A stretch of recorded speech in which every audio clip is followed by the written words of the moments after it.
गुरु जी की साजी नवाजी गुरु रूप गुरु प्यारी साध संगत जी, वाहिगुरु जी का खालसा वाहिगुरु जी की फतेह। सतगुरु गुरबाणी गुरु विच जो आपां नूं उपदेश बख्शिश कर रहे हैं, अपने मन नूं समझाउंदे इस संसार दे विच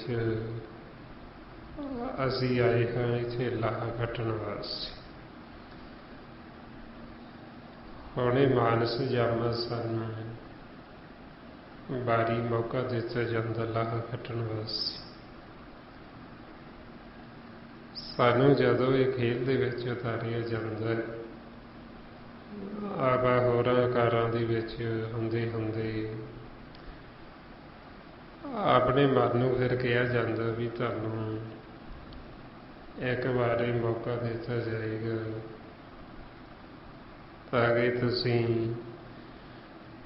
उस मौके दे विच सदा वास्ते जीवन मुक्त हो सको, तुसीं ये जन्म मरण दा चक्कर गेड़ मटा सको।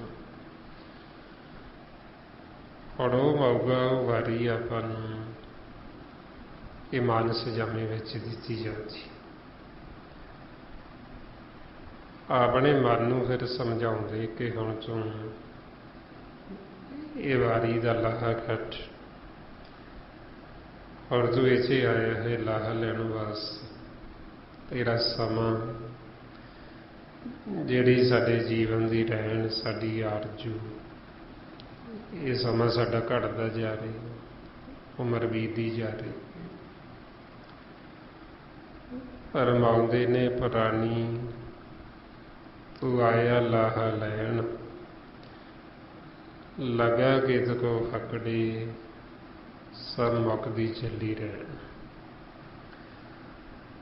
साडी जो रहन है, साडी जो उम्र ये मुकदी जा रही, दिन पैर घड़ियां समां साडा घटदा ही जा रहा। ते माने जो इस चीज़ तो बेखबर है, मन पता नहीं भी किन्ना क मेरे को सवासां दा धन है। ते जो काल है ये घेराबंदी तंग कीती आउंदा, इहनूं पता कि इन्हां कोल समां जिहड़ा बड़ा सीमित है, ते जदों समां साडा खत्म होया उहने उदों ही ਮਨ ਨੂੰ ਝਪਟ ਮਾਰ ਲਿਆ ਤੇ ਆਪ ਨੂੰ ਸਮਝਾਉਂਦੇ ਕਿ ਹੁਣ ਤੁਸੀਂ ਸਮਾਂ ਖਤਮ ਹੋਣ ਤੋਂ ਪਹਿਲਾਂ ਪਹਿਲਾਂ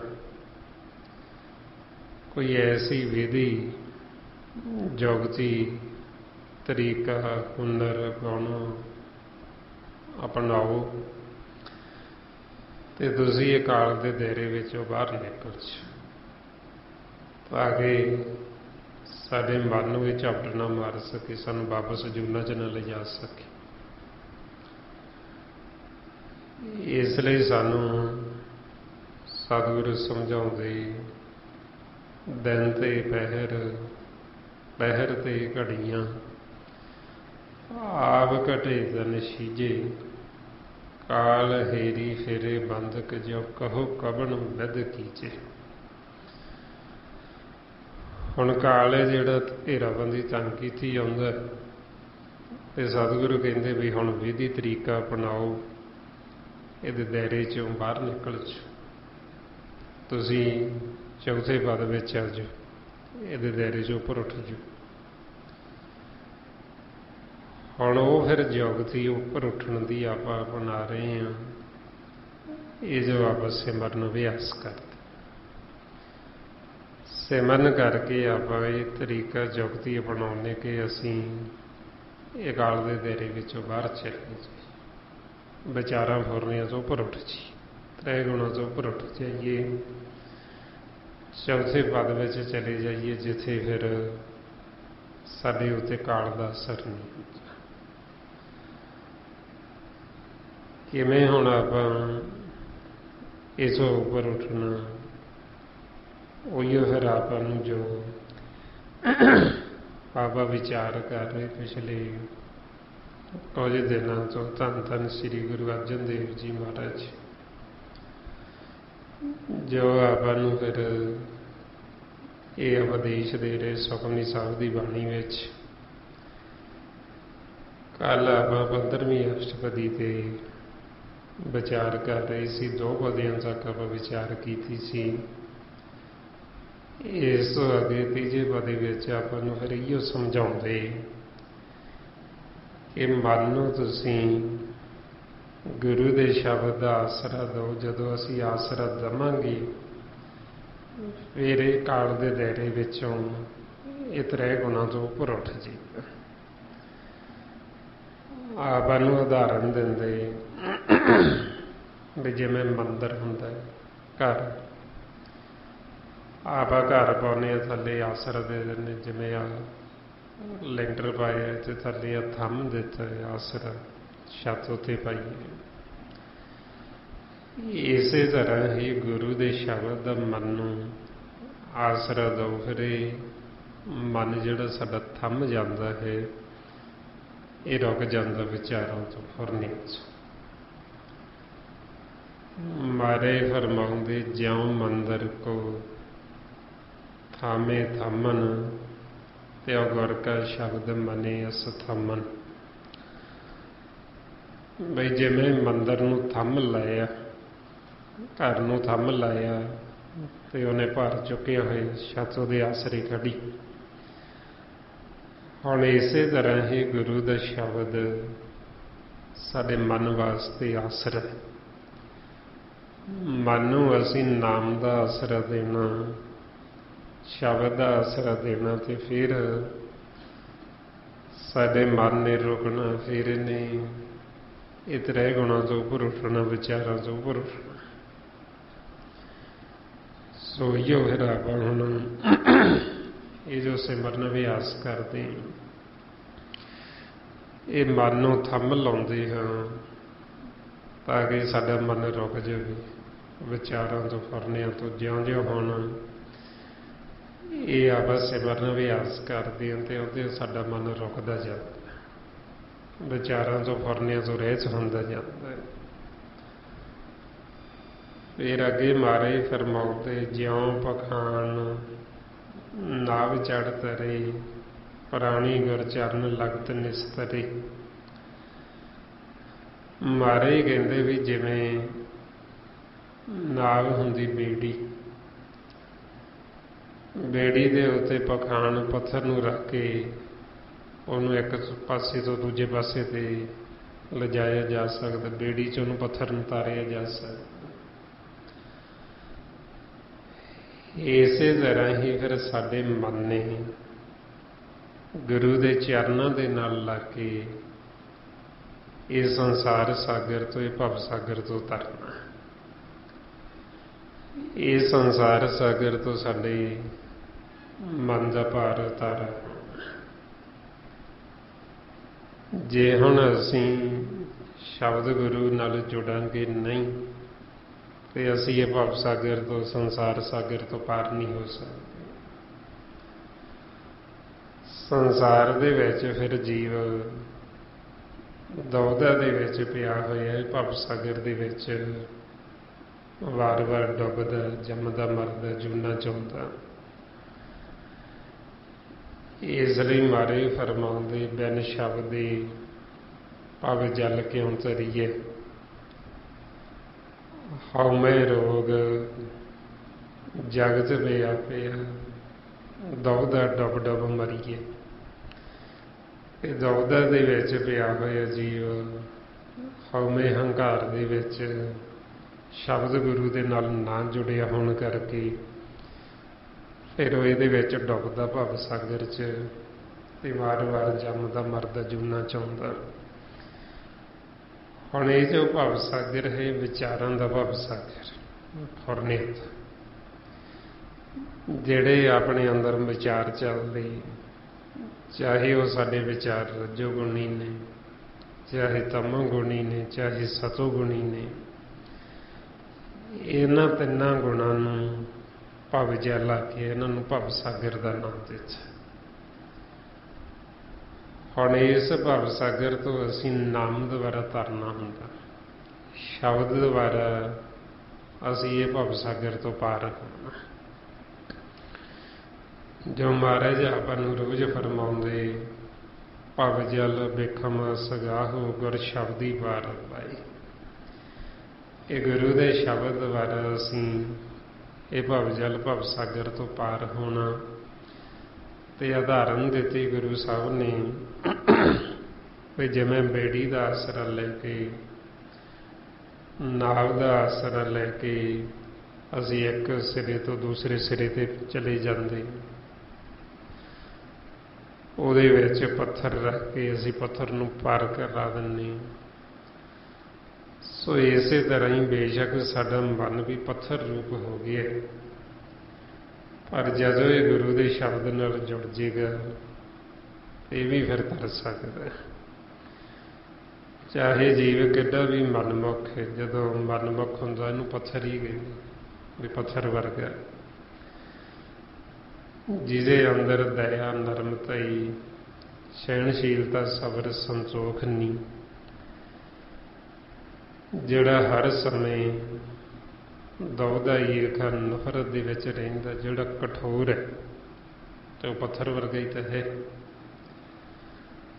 ਇਸ ਵਾਸਤੇ ਫਿਰ ਮਾਰੇ ਕਹਿੰਦੇ ਵੀ ਸਾਡਾ ਮਨ ਹੀ ਪੱਥਰ ਬਣ ਜਾਂਦਾ, ਇਹੋ ਪਸ਼ੂ, ਇਹੋ ਪ੍ਰੇਤ ਬਣ ਜਾਂਦਾ। ਤੇ ਜੋ ਨਾਮ ਹੈ ਫਿਰ ਇਹ ਸਾਡੇ ਪਸ਼ੂ ਹੋਏ ਮਨ ਨੂੰ, ਪ੍ਰੇਤ ਬਣੇ ਨੂੰ, ਪੱਥਰ ਬਣੇ ਨੂੰ ਵੀ ਤਾਰ ਸਕਦਾ।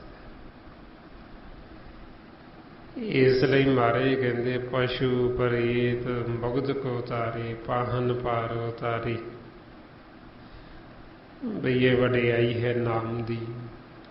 ਚਾਹੇ ਮਨ ਪਸ਼ੂ ਵਰਗਾ ਹੋ ਗਏ, ਸਤ ਸੰਗਤ ਤੋਂ ਬਿਨਾਂ ਜੀਵ ਪਸ਼ੂ ਹੀ, ਚਾਹੇ ਪ੍ਰੇਤ ਬਣ ਗਏ, ਜਿਹੜਾ ਜੀਵ ਹਰ ਸਮੇਂ ਵੈਰ ਵਿਰੋਧ ਕਰਦਾ, ਉਹ ਪ੍ਰੇਤ ਹੀ ਬਣਿਆ ਹੋਇਆ। ਚਾਹੇ ਇਹ ਪੱਥਰ ਬਣ ਗਏ, ਪਖਾਨ ਬਣ ਗਏ, ਮਹਾਰਾਜ ਕਹਿੰਦੇ ਤਰ ਸਕਦਾ ਹੈ ਜੇ ਨਾਮ ਦੇ ਨਾਲ ਜੁੜੇ, ਜੇ ਸਤਸੰਗਤ ਦੇ ਵਿੱਚ ਆਵੇ। ਫਿਰ ਮਹਾਰਾਜ ਦੱਸਦੇ, ਜਿਉਂ ਅੰਧਕਾਰ ਦੀਪਕ ਪ੍ਰਗਾਸ, ਗੁਰ ਦਰਸ਼ਨ ਦੇਖ ਮਨ ਹੋਏ ਵਿਗਾਸ। ਜਿਵੇਂ ਮਹਾਰਾਜ ਕਹਿੰਦੇ ਵੀ ਹਨੇਰੇ ਦੇ ਵਿੱਚ ਦੀਵਾ ਬਾਲੀਏ ਤੇ ਪ੍ਰਕਾਸ਼ ਹੋ ਜਾਂਦਾ। ਜਿਵੇਂ ਹੁਣ ਹਨੇਰਾ ਆਪਾਂ ਲਾਈਟ ਜਗਾ ਲੈਂਦੇ, ਉਦੋਂ ਪੁਰਾਣੇ ਸਮਿਆਂ 'ਚ ਦੀਵੇ ਹੁੰਦੇ ਸੀ, ਤੇ ਹੁਣ ਲਾਈਟ ਆ ਗਈ, ਹੁਣ ਆਪਾਂ ਲਾਈਟ ਜਗਾਉਂਦੇ ਹਾਂ ਤੇ ਚਾਨਣ ਹੋ ਜਾਂਦਾ। ਉਦੋਂ ਦੀਵਾ ਹੁੰਦਾ ਸੀ, ਦੀਵਾ ਕਰਦੇ ਸੀ ਤੇ ਉਹ ਚਾਨਣ ਹੋ ਜਾਂਦਾ ਸੀ। ਹੁਣ ਮਹਾਰਾਜ ਕਹਿੰਦੇ ਵੀ ਜਿਵੇਂ ਉਹ ਦੀਵੇ ਦੇ ਨਾਲ ਚਾਨਣ ਹੁੰਦਾ ਹੈ, ਇਸੇ ਤਰ੍ਹਾਂ ਹੀ ਸਾਡੇ ਅੰਦਰ ਜੋ ਗੁਰੂ ਹੈ ਸ਼ਬਦ, ਉਹਦੇ ਦੁਆਰਾ ਸਾਡੇ ਮਨ ਦੇ ਵਿੱਚ, ਸਾਡੇ ਹਿਰਦੇ ਵਿੱਚ ਪ੍ਰਕਾਸ਼ ਹੋ ਜਾਂਦਾ ਹੈ। ਸਾਡੇ ਅੰਦਰ ਗਿਆਨ ਦਾ ਪ੍ਰਕਾਸ਼ ਹੋ ਜਾਂਦਾ ਹੈ। ਇਸ ਲਈ ਫਿਰ ਉਦਾਹਰਨ ਦਿੱਤੀ ਵੀ ਜਿਵੇਂ ਉਹ ਦੀਵਾ ਚਾਨਣ ਕਰਦਾ ਹੈ, ਪ੍ਰਕਾਸ਼ ਕਰਦਾ ਹੈ, ਇਸੇ ਤਰ੍ਹਾਂ ਹੀ ਗੁਰੂ ਦਾ ਦਰਸ਼ਨ। ਜਦੋਂ ਅਸੀਂ ਨਾਮ ਦੇ ਨਾਲ ਜੁੜਦੇ ਹਾਂ ਅੰਦਰੋਂ, ਤੇ ਉਹ ਨਾਮ ਹੀ ਸਾਨੂੰ ਫਿਰ ਅੱਗੇ ਪ੍ਰਕਾਸ਼ ਕਰਾ ਦਿੰਦਾ ਹੈ। ਤੇ ਉਹਦੇ ਨਾਲ ਨਾਮ ਦੇ ਜੁੜ ਕੇ ਫਿਰ ਸਾਡੇ ਮਨ ਦਾ ਵਿਕਾਸ ਹੁੰਦਾ, ਸਾਡਾ ਮਨ ਖਿੜ ਜਾਂਦਾ, ਸਾਡਾ ਮਨ ਆਨੰਦ ਅਵਸਥਾ 'ਚ ਆ ਜਾਂਦਾ।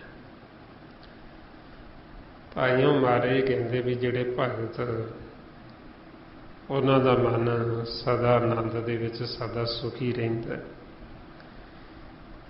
ਜੋ ਆਵਾ ਪੜ੍ਹਦੇ ਰੋਜ਼ ਗੁਰੂ ਨਾਨਕ ਦੇਵ ਜੀ ਫਰਮਾਉਂਦੇ, ਨਾਨਕ ਭਗਤਾਂ ਸਦਾ ਵਿਗਾਸ, ਸੁਣੇ ਦੁਖ ਪਾਪ ਕਰ ਨਾਸ। ਵੀ ਭਗਤਾਂ ਦਾ ਮਨ ਸਦਾ ਖਿੜਾਓ, ਸਦਾ ਆਨੰਦ ਦੇ ਵਿੱਚ। ਉਹ ਕਿਵੇਂ ਆਨੰਦ 'ਚ ਰਹਿੰਦੇ, ਕਿਵੇਂ ਦੁੱਖਾਂ ਪਾਪਾਂ ਦਾ ਨਾਸ ਹੁੰਦਾ, ਕਿਉਂਕਿ ਉਹ ਨਾਮ ਨੂੰ ਸੁਣਦੇ ਅੰਦਰੋਂ, ਉਹ ਗੁਰੂ ਦੇ ਦਰਸ਼ਨ ਕਰਦੇ, ਗੁਰੂ ਦੇ ਨਾਲ, ਸ਼ਬਦ ਦੇ ਨਾਲ ਜੁੜੇ। ਇਸ ਕਰਕੇ ਉਹਨਾਂ ਦੇ ਅੰਦਰ ਪ੍ਰਕਾਸ਼ ਹੈ, ਤੇ ਇਸ ਕਰਕੇ ਉਹਨਾਂ ਦਾ ਮਨ ਆਨੰਦ ਵਿੱਚ, ਉਹਨਾਂ ਦਾ ਮਨ ਖੜਾਓ ਵਿੱਚ। ਤਾਈਓ ਮਹਾਰਾਜ ਫਿਰ ਇੱਥੇ ਦੱਸਦੇ ਵੀ ਆਨੰਦ ਉਹਦਾ ਕਹਿੰਦੇ ਤਾਂ ਜੀਵ ਸਾਰੇ ਹੀ ਨੇ ਸੰਸਾਰ 'ਚ, ਪਰ ਅਸਲ ਆਨੰਦ ਦਾ ਪਤਾ ਸਾਨੂੰ ਉਦੋਂ ਲੱਗਦਾ ਜਦੋਂ ਅਸੀਂ ਸ਼ਬਦ ਗੁਰੂ ਨਾਲ, ਨਾਮ ਦੇ ਨਾਲ ਅੰਦਰੋਂ ਜੁੜਦੇ ਹਾਂ। ਮਹਾਰਾਜ ਫਰਮਾਉਂਦੇ, ਆਨੰਦ ਆਨੰਦ ਸਭ ਕੋ ਕਹੇ, ਆਨੰਦ ਗੁਰੂ ਤੇ ਜਾਣੇ। ਵੀ ਕਹਿੰਦੇ ਤਾਂ ਹੈਗੇ ਆਨੰਦ ਆਨੰਦ ਸਾਰੇ, ਪਰ ਅਸਲ ਆਨੰਦ ਕਦੋਂ, ਜਦੋਂ ਅਸੀਂ ਸ਼ਬਦ ਗੁਰੂ ਨਾਲ ਜੁੜਦੇ। ਹੁਣ ਉਹ ਸ਼ਬਦ ਗੁਰੂ ਕਿੱਥੇ, ਕਿਹਨੂੰ ਸ਼ਬਦ ਗੁਰੂ ਗੁਰਬਾਣੀ ਗੁਰੂ 'ਚ ਆਖਿਆ? ਉਹ ਸ਼ਬਦ ਗੁਰੂ ਸਾਡੇ ਸਾਰਿਆਂ ਦੇ ਅੰਦਰ, ਪਰਮਾਤਮਾ ਨਿਰੰਕਾਰ ਦੇ ਮੁਖ ਦੀ ਆਵਾਜ਼, ਜਿਸ ਨੂੰ ਸ਼ਬਦ ਗੁਰੂ ਆਖੇ। ਗੁਰੂ ਨਾਨਕ ਦੇਵ ਜੀ ਮਹਾਰਾਜ ਜਦੋਂ ਇਸ ਸੰਸਾਰ 'ਚ ਆਏ, ਸਾਨੂੰ ਜੀਵਾਂ ਨੂੰ, ਭੁੱਲਿਆਂ ਹੋਇਆਂ ਨੂੰ ਸਮਝਾਉਣ ਵਾਸਤੇ। ਉਹ ਜਦੋਂ ਉਦਾਸੀਆਂ ਤੇ ਚੱਲੇ, ਜੋਗੀਆਂ ਕੋਲ ਗਏ, ਫਿਰ ਸਿੱਧਾਂ ਕੋਲ ਗਏ। ਸਿੱਧਾਂ ਨੇ ਉਹਨਾਂ ਨੂੰ ਸਵਾਲ ਕੀਤਾ ਵੀ ਤੁਹਾਡਾ ਗੁਰੂ ਕੌਣ ਹੈ? ਤੇ ਉਸ ਸਮੇਂ ਗੁਰੂ ਨਾਨਕ ਦੇਵ ਜੀ ਨੇ ਉਹਨਾਂ ਨੂੰ ਆਖਿਆ ਵੀ ਸਾਡਾ ਸ਼ਬਦ ਗੁਰੂ।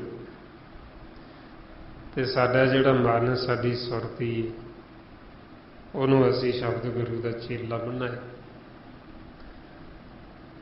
ਰਮਾਉਂਦੇ ਨੇ ਸ਼ਬਦ ਗੁਰੂ ਸੁਰਤ ਧੁਨ ਚੇਲਾ, ਕਿ ਸਾਡੀ ਸੁਰਤੀ ਉਸ ਧੁਨ, ਉਸ ਸ਼ਬਦ ਗੁਰੂ ਦਾ ਉਹ ਚੇਲਾ ਬਣੀ, ਤੇ ਸਾਡਾ ਸ਼ਬਦ ਗੁਰੂ ਹੈ। ਹੁਣ ਉਹ ਸ਼ਬਦ ਗੁਰੂ ਕਿੱਥੇ? ਉਹ ਸਾਡੇ ਸਭ ਦੇ ਅੰਦਰ ਹੈ, ਸਾਡੇ ਅੰਦਰ ਗੁਪਤ ਹੈ। ਉਹ ਗੁਪਤ ਨੂੰ ਫਿਰ ਪ੍ਰਗਟ ਕਰਨਾ ਪੈਂਦਾ, ਤੇ ਉਹਦਾ ਹੀ ਭੇਦ ਸਾਨੂੰ ਗੁਰੂ ਨਾਨਕ ਦੇਵ ਜੀ ਨੇ ਸੰਸਾਰ 'ਚ ਆ ਕੇ ਦਿੱਤਾ। ਵੀ ਜਿਸ ਸ਼ਬਦ ਗੁਰੂ ਨਾਲੋਂ ਅਸੀਂ ਟੁੱਟ ਚੁੱਕੇ ਸੀ, ਜਿਹਨੂੰ ਅਸੀਂ ਭੁੱਲ ਚੁੱਕੇ ਸੀ, ਉਹਨਾਂ ਨੇ ਸਾਨੂੰ ਸਮਝਾਇਆ ਵੀ ਉਹ ਸ਼ਬਦ ਗੁਰੂ ਨਾਲ ਤੁਸੀਂ ਜੁੜੋ, ਉਹ ਤੁਹਾਡੇ ਅੰਦਰ ਉਹ ਗੁਪਤ ਹੈ। ਉਹ ਪ੍ਰਗਟ ਹੁੰਦਾ ਗੁਰੂ ਦੀ ਮੱਤ ਦੁਆਰਾ। ਜਿਹੜੇ ਗੁਰੂ ਦੀ ਸ਼ਰਨ 'ਚ ਆ ਜਾਂਦੇ, ਉਹਨਾਂ ਦੇ ਅੰਦਰੋਂ ਨਾਮ, ਸ਼ਬਦ ਗੁਰੂ ਪ੍ਰਗਟ ਹੋ ਜਾਂਦਾ ਹੈ। ਰਮਾਉਂਦੇ ਮਹਾਰਾਜ, ਗੁਪਤਾ ਨਾਮ ਵਰਤੇ ਵਿੱਚ ਕਲਯੁਗ, ਘਟ ਘਟ ਹਰਿ ਭਰਪੂਰ ਰਿਹਾ। ਨਾਮ ਰਤਨ ਤਿਨ ਹਿਰਦੇ ਪ੍ਰਗਟਿਆ, ਜੋ ਗੁਰ ਸ਼ਰਨਾਈ ਭਜ ਪਏ। ਕਿ ਜਦੋਂ ਅਸੀਂ ਗੁਰੂ ਦੀ ਸ਼ਰਨ 'ਚ ਆ ਜਾਂਦੇ ਹਾਂ, ਅਸੀਂ ਸਤਸੰਗ 'ਚ ਆਉਂਦੇ ਹਾਂ, ਫਿਰ ਸਾਡੇ ਅੰਦਰ ਉਹ ਗੁਪਤ ਨਾਮ ਹੈ ਜੋ ਪ੍ਰਗਟ ਹੁੰਦਾ ਹੈ। ਫਿਰ ਅੱਗੇ ਮਹਾਰਾਜ ਦੱਸਦੇ, ਜਿਉਂ ਮਹਾਂ ਉਦਿਆਨ ਮੈਂ ਮਾਰਗ ਪਾਵੇ, ਤਿਉ ਸਾਧੂ ਸੰਗ ਮਿਲ ਜੋਤ ਪ੍ਰਗਟਾਵੇ। ਜਿਵੇਂ ਮਹਾਰਾਜ ਕਹਿੰਦੇ ਵੀ ਇੱਕ ਜੀਵ ਭਟਕਿਆ ਹੋਇਆ ਉਦਿਆਨ ਜੰਗਲ ਦੇ ਵਿੱਚ, ਘਣਾ ਜੰਗਲ ਹੈ ਸੰਘਣਾ, ਤੇ ਉਹਨੂੰ ਪਤਾ ਨਹੀਂ ਲੱਗਦਾ ਵੀ ਇੱਥੋਂ ਮੈਂ ਬਾਹਰ ਕਿਵੇਂ ਨਿਕਲਾਂ, ਤੇ ਉਹਨੂੰ ਉੱਥੋਂ ਨਿਕਲਣ ਦਾ ਮਾਰਗ ਮਿਲ ਜੇ, ਰਸਤਾ ਮਿਲ ਜੇ, ਤੇ ਉਹ ਇੱਥੋਂ ਬਾਹਰ ਨਿਕਲ ਸਕਦਾ ਹੈ। ਇਸੇ ਤਰ੍ਹਾਂ ਹੀ ਫਿਰ ਅਸੀਂ ਸੰਗ ਕਰਦੇ ਹਾਂ ਜਦੋਂ ਸਾਧੂ ਦਾ, ਫਿਰ ਸਾਡੇ ਅੰਦਰ ਜੋ ਜੋਤ ਹੈ ਗੁਪਤ ਹੋ ਚੁੱਕੀ, ਉਹ ਪ੍ਰਗਟ ਹੋ ਜਾਂਦੀ। ਉਹ ਜੋਤ ਪ੍ਰਗਟ ਹੋਣ ਦੇ ਨਾਲ ਫਿਰ ਸਾਨੂੰ ਜਿਹੜਾ ਮਾਰਗ ਹੈ ਪਰਮਾਤਮਾ ਨੂੰ ਮਿਲਾਪ ਦਾ, ਫਿਰ ਇਹ ਸਾਨੂੰ ਨਜ਼ਰ ਆਉਂਦਾ ਹੈ। ਫਿਰ ਅਸੀਂ ਇਸ ਪ੍ਰੇਮ ਦੇ ਮਾਰਗ ਤੇ ਚੱਲਦੇ ਹਾਂ, ਫਿਰ ਅਸੀਂ ਆਪਦੇ ਘਰ ਨੂੰ ਵਾਪਸ ਮੁੜਦੇ ਹਾਂ। ਨਹੀਂ ਤਾਂ ਜੇ ਸਾਨੂੰ ਸਾਧੂ ਜਨਾਂ ਦਾ ਸੰਗ ਨਾ ਹੋਵੇ, ਸਾਨੂੰ ਸਤ ਸੰਗਤ ਨਾ ਮਿਲੇ, ਫਿਰ ਉਹ ਜਿਵੇਂ ਜੰਗਲ 'ਚ ਜੀਵ ਭਟਕਦਾ, ਉਹਨੂੰ ਰਾਹ ਨਾ ਮਿਲੇ, ਉਹਨੇ ਘੁੰਮ ਘੁੰਮ ਕੇ ਗੇੜੇ ਕੱਢ ਕੱਢ ਕੇ ਉੱਥੇ ਹੀ ਫੇਰ ਆ ਜਾਣਾ, ਕਿਉਂਕਿ ਉਹਨੂੰ ਜਦੋਂ ਪਤਾ ਹੀ ਨਹੀਂ ਰਾਹ ਦਾ, ਤੇ ਉਹ ਜੰਗਲ ਦੇ ਵਿੱਚ ਭਟਕਦਾ ਭਟਕਦਾ ਹੀ ਉਹਦੀ ਉੱਥੇ ਹੀ ਮੌਤ ਹੋ ਜਾਏਗੀ, ਜੇ ਉਹਨੂੰ ਰਸਤਾ ਹੀ ਨਾ ਮਿਲੇ ਬਾਹਰ ਨਿਕਲਣ। ਹੁਣ ਇਸੇ ਤਰ੍ਹਾਂ ਹੀ ਸਤਿਗੁਰੂ ਕਹਿੰਦੇ ਵੀ ਜੇ ਸਾਨੂੰ ਸਾਧੂਆਂ ਦਾ ਸੰਗ ਨਾ ਹੋਵੇ, ਸਾਨੂੰ ਸਤ ਸੰਗਤ ਨਾ ਮਿਲੇ, ਸਾਨੂੰ ਪੂਰਨ ਗੁਰੂ ਨਾ ਮਿਲੇ, ਤੇ ਸਾਨੂੰ ਗਿਆਨ ਨਹੀਂ ਹੁੰਦਾ ਇਸ ਮਾਰਗ ਦਾ, ਫਿਰ ਅਸੀਂ ਇੱਧਰ ਤ੍ਰੈ ਗੁਣਾਂ ਦੇ ਵਿੱਚ, ਮਾਇਆ ਦੇ ਵਿੱਚ ਭਟਕਦੇ ਭਟਕਦੇ ਹੀ, ਘੁੰਮਦੇ ਘੁੰਮਦੇ ਇੱਥੇ ਹੀ ਦਮ ਤੋੜ ਦਿੰਦੇ, ਇੱਥੇ ਹੀ ਮਰ ਜਾਂਦੇ। ਇੱਥੋਂ ਅਸੀਂ ਬਾਹਰ ਨਿਕਲਦੇ ਨਹੀਂ। ਜਿਵੇਂ ਤ੍ਰੈ ਗੁਣਾਂ ਨੂੰ ਵੀ ਜੰਗਲ ਹੀ ਆਖਿਆ, ਜਿਵੇਂ ਜੰਗਲ 'ਚ ਜੀ ਭਟਕਿਆ, ਇਸੇ ਤਰ੍ਹਾਂ ਇਹ ਵੀ ਇੱਕ ਜੰਗਲ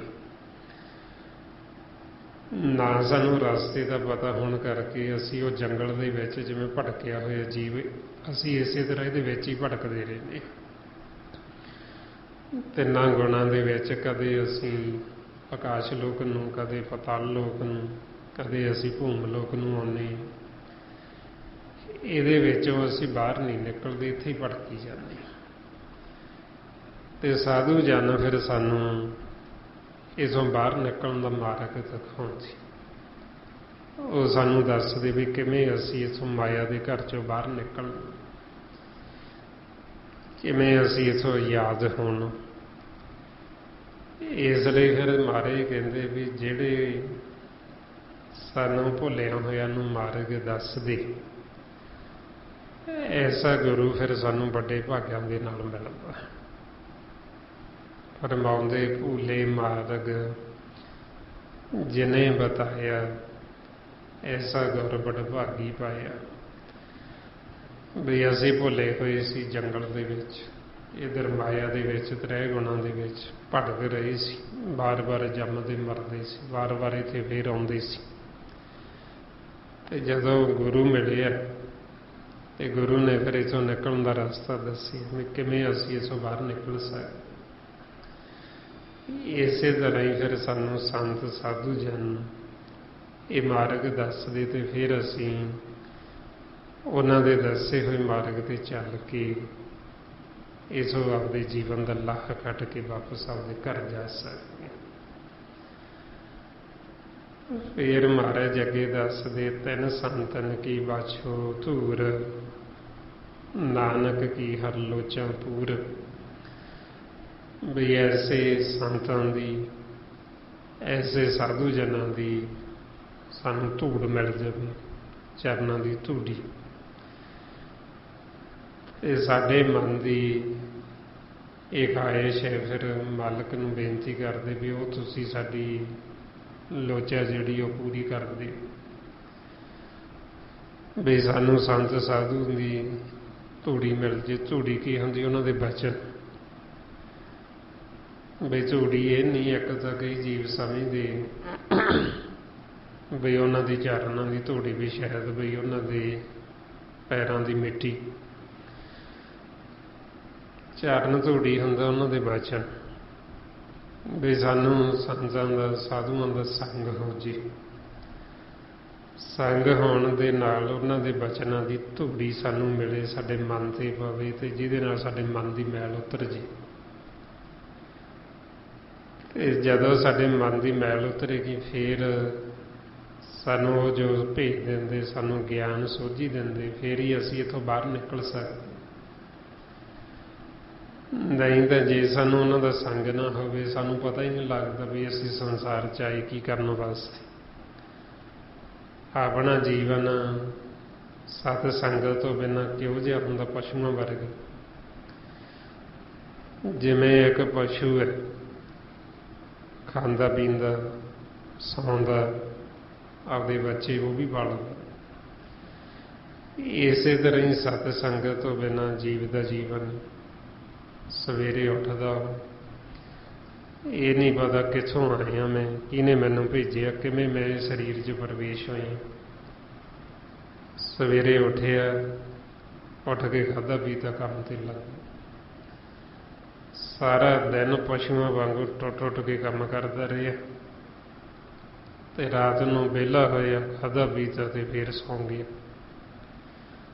ਮਾਰੇ ਕਹਿੰਦੇ ਐਸਾ ਜੀਵਨ ਤਾਂ ਪਸ਼ੂ ਵੀ ਗੁਜ਼ਾਰਦਾ, ਉਹ ਵੀ ਖਾਂਦਾ ਪੀਂਦਾ, ਉਹ ਵੀ ਕੰਮ ਕਰਦਾ, ਉਹ ਵੀ ਸੌਂਦਾ। ਤੇ ਤੁਹਾਡੇ ਤੇ ਉਹਨਾਂ 'ਚ ਫਰਕ ਕੀ ਹੈ? ਕਹਿੰਦੇ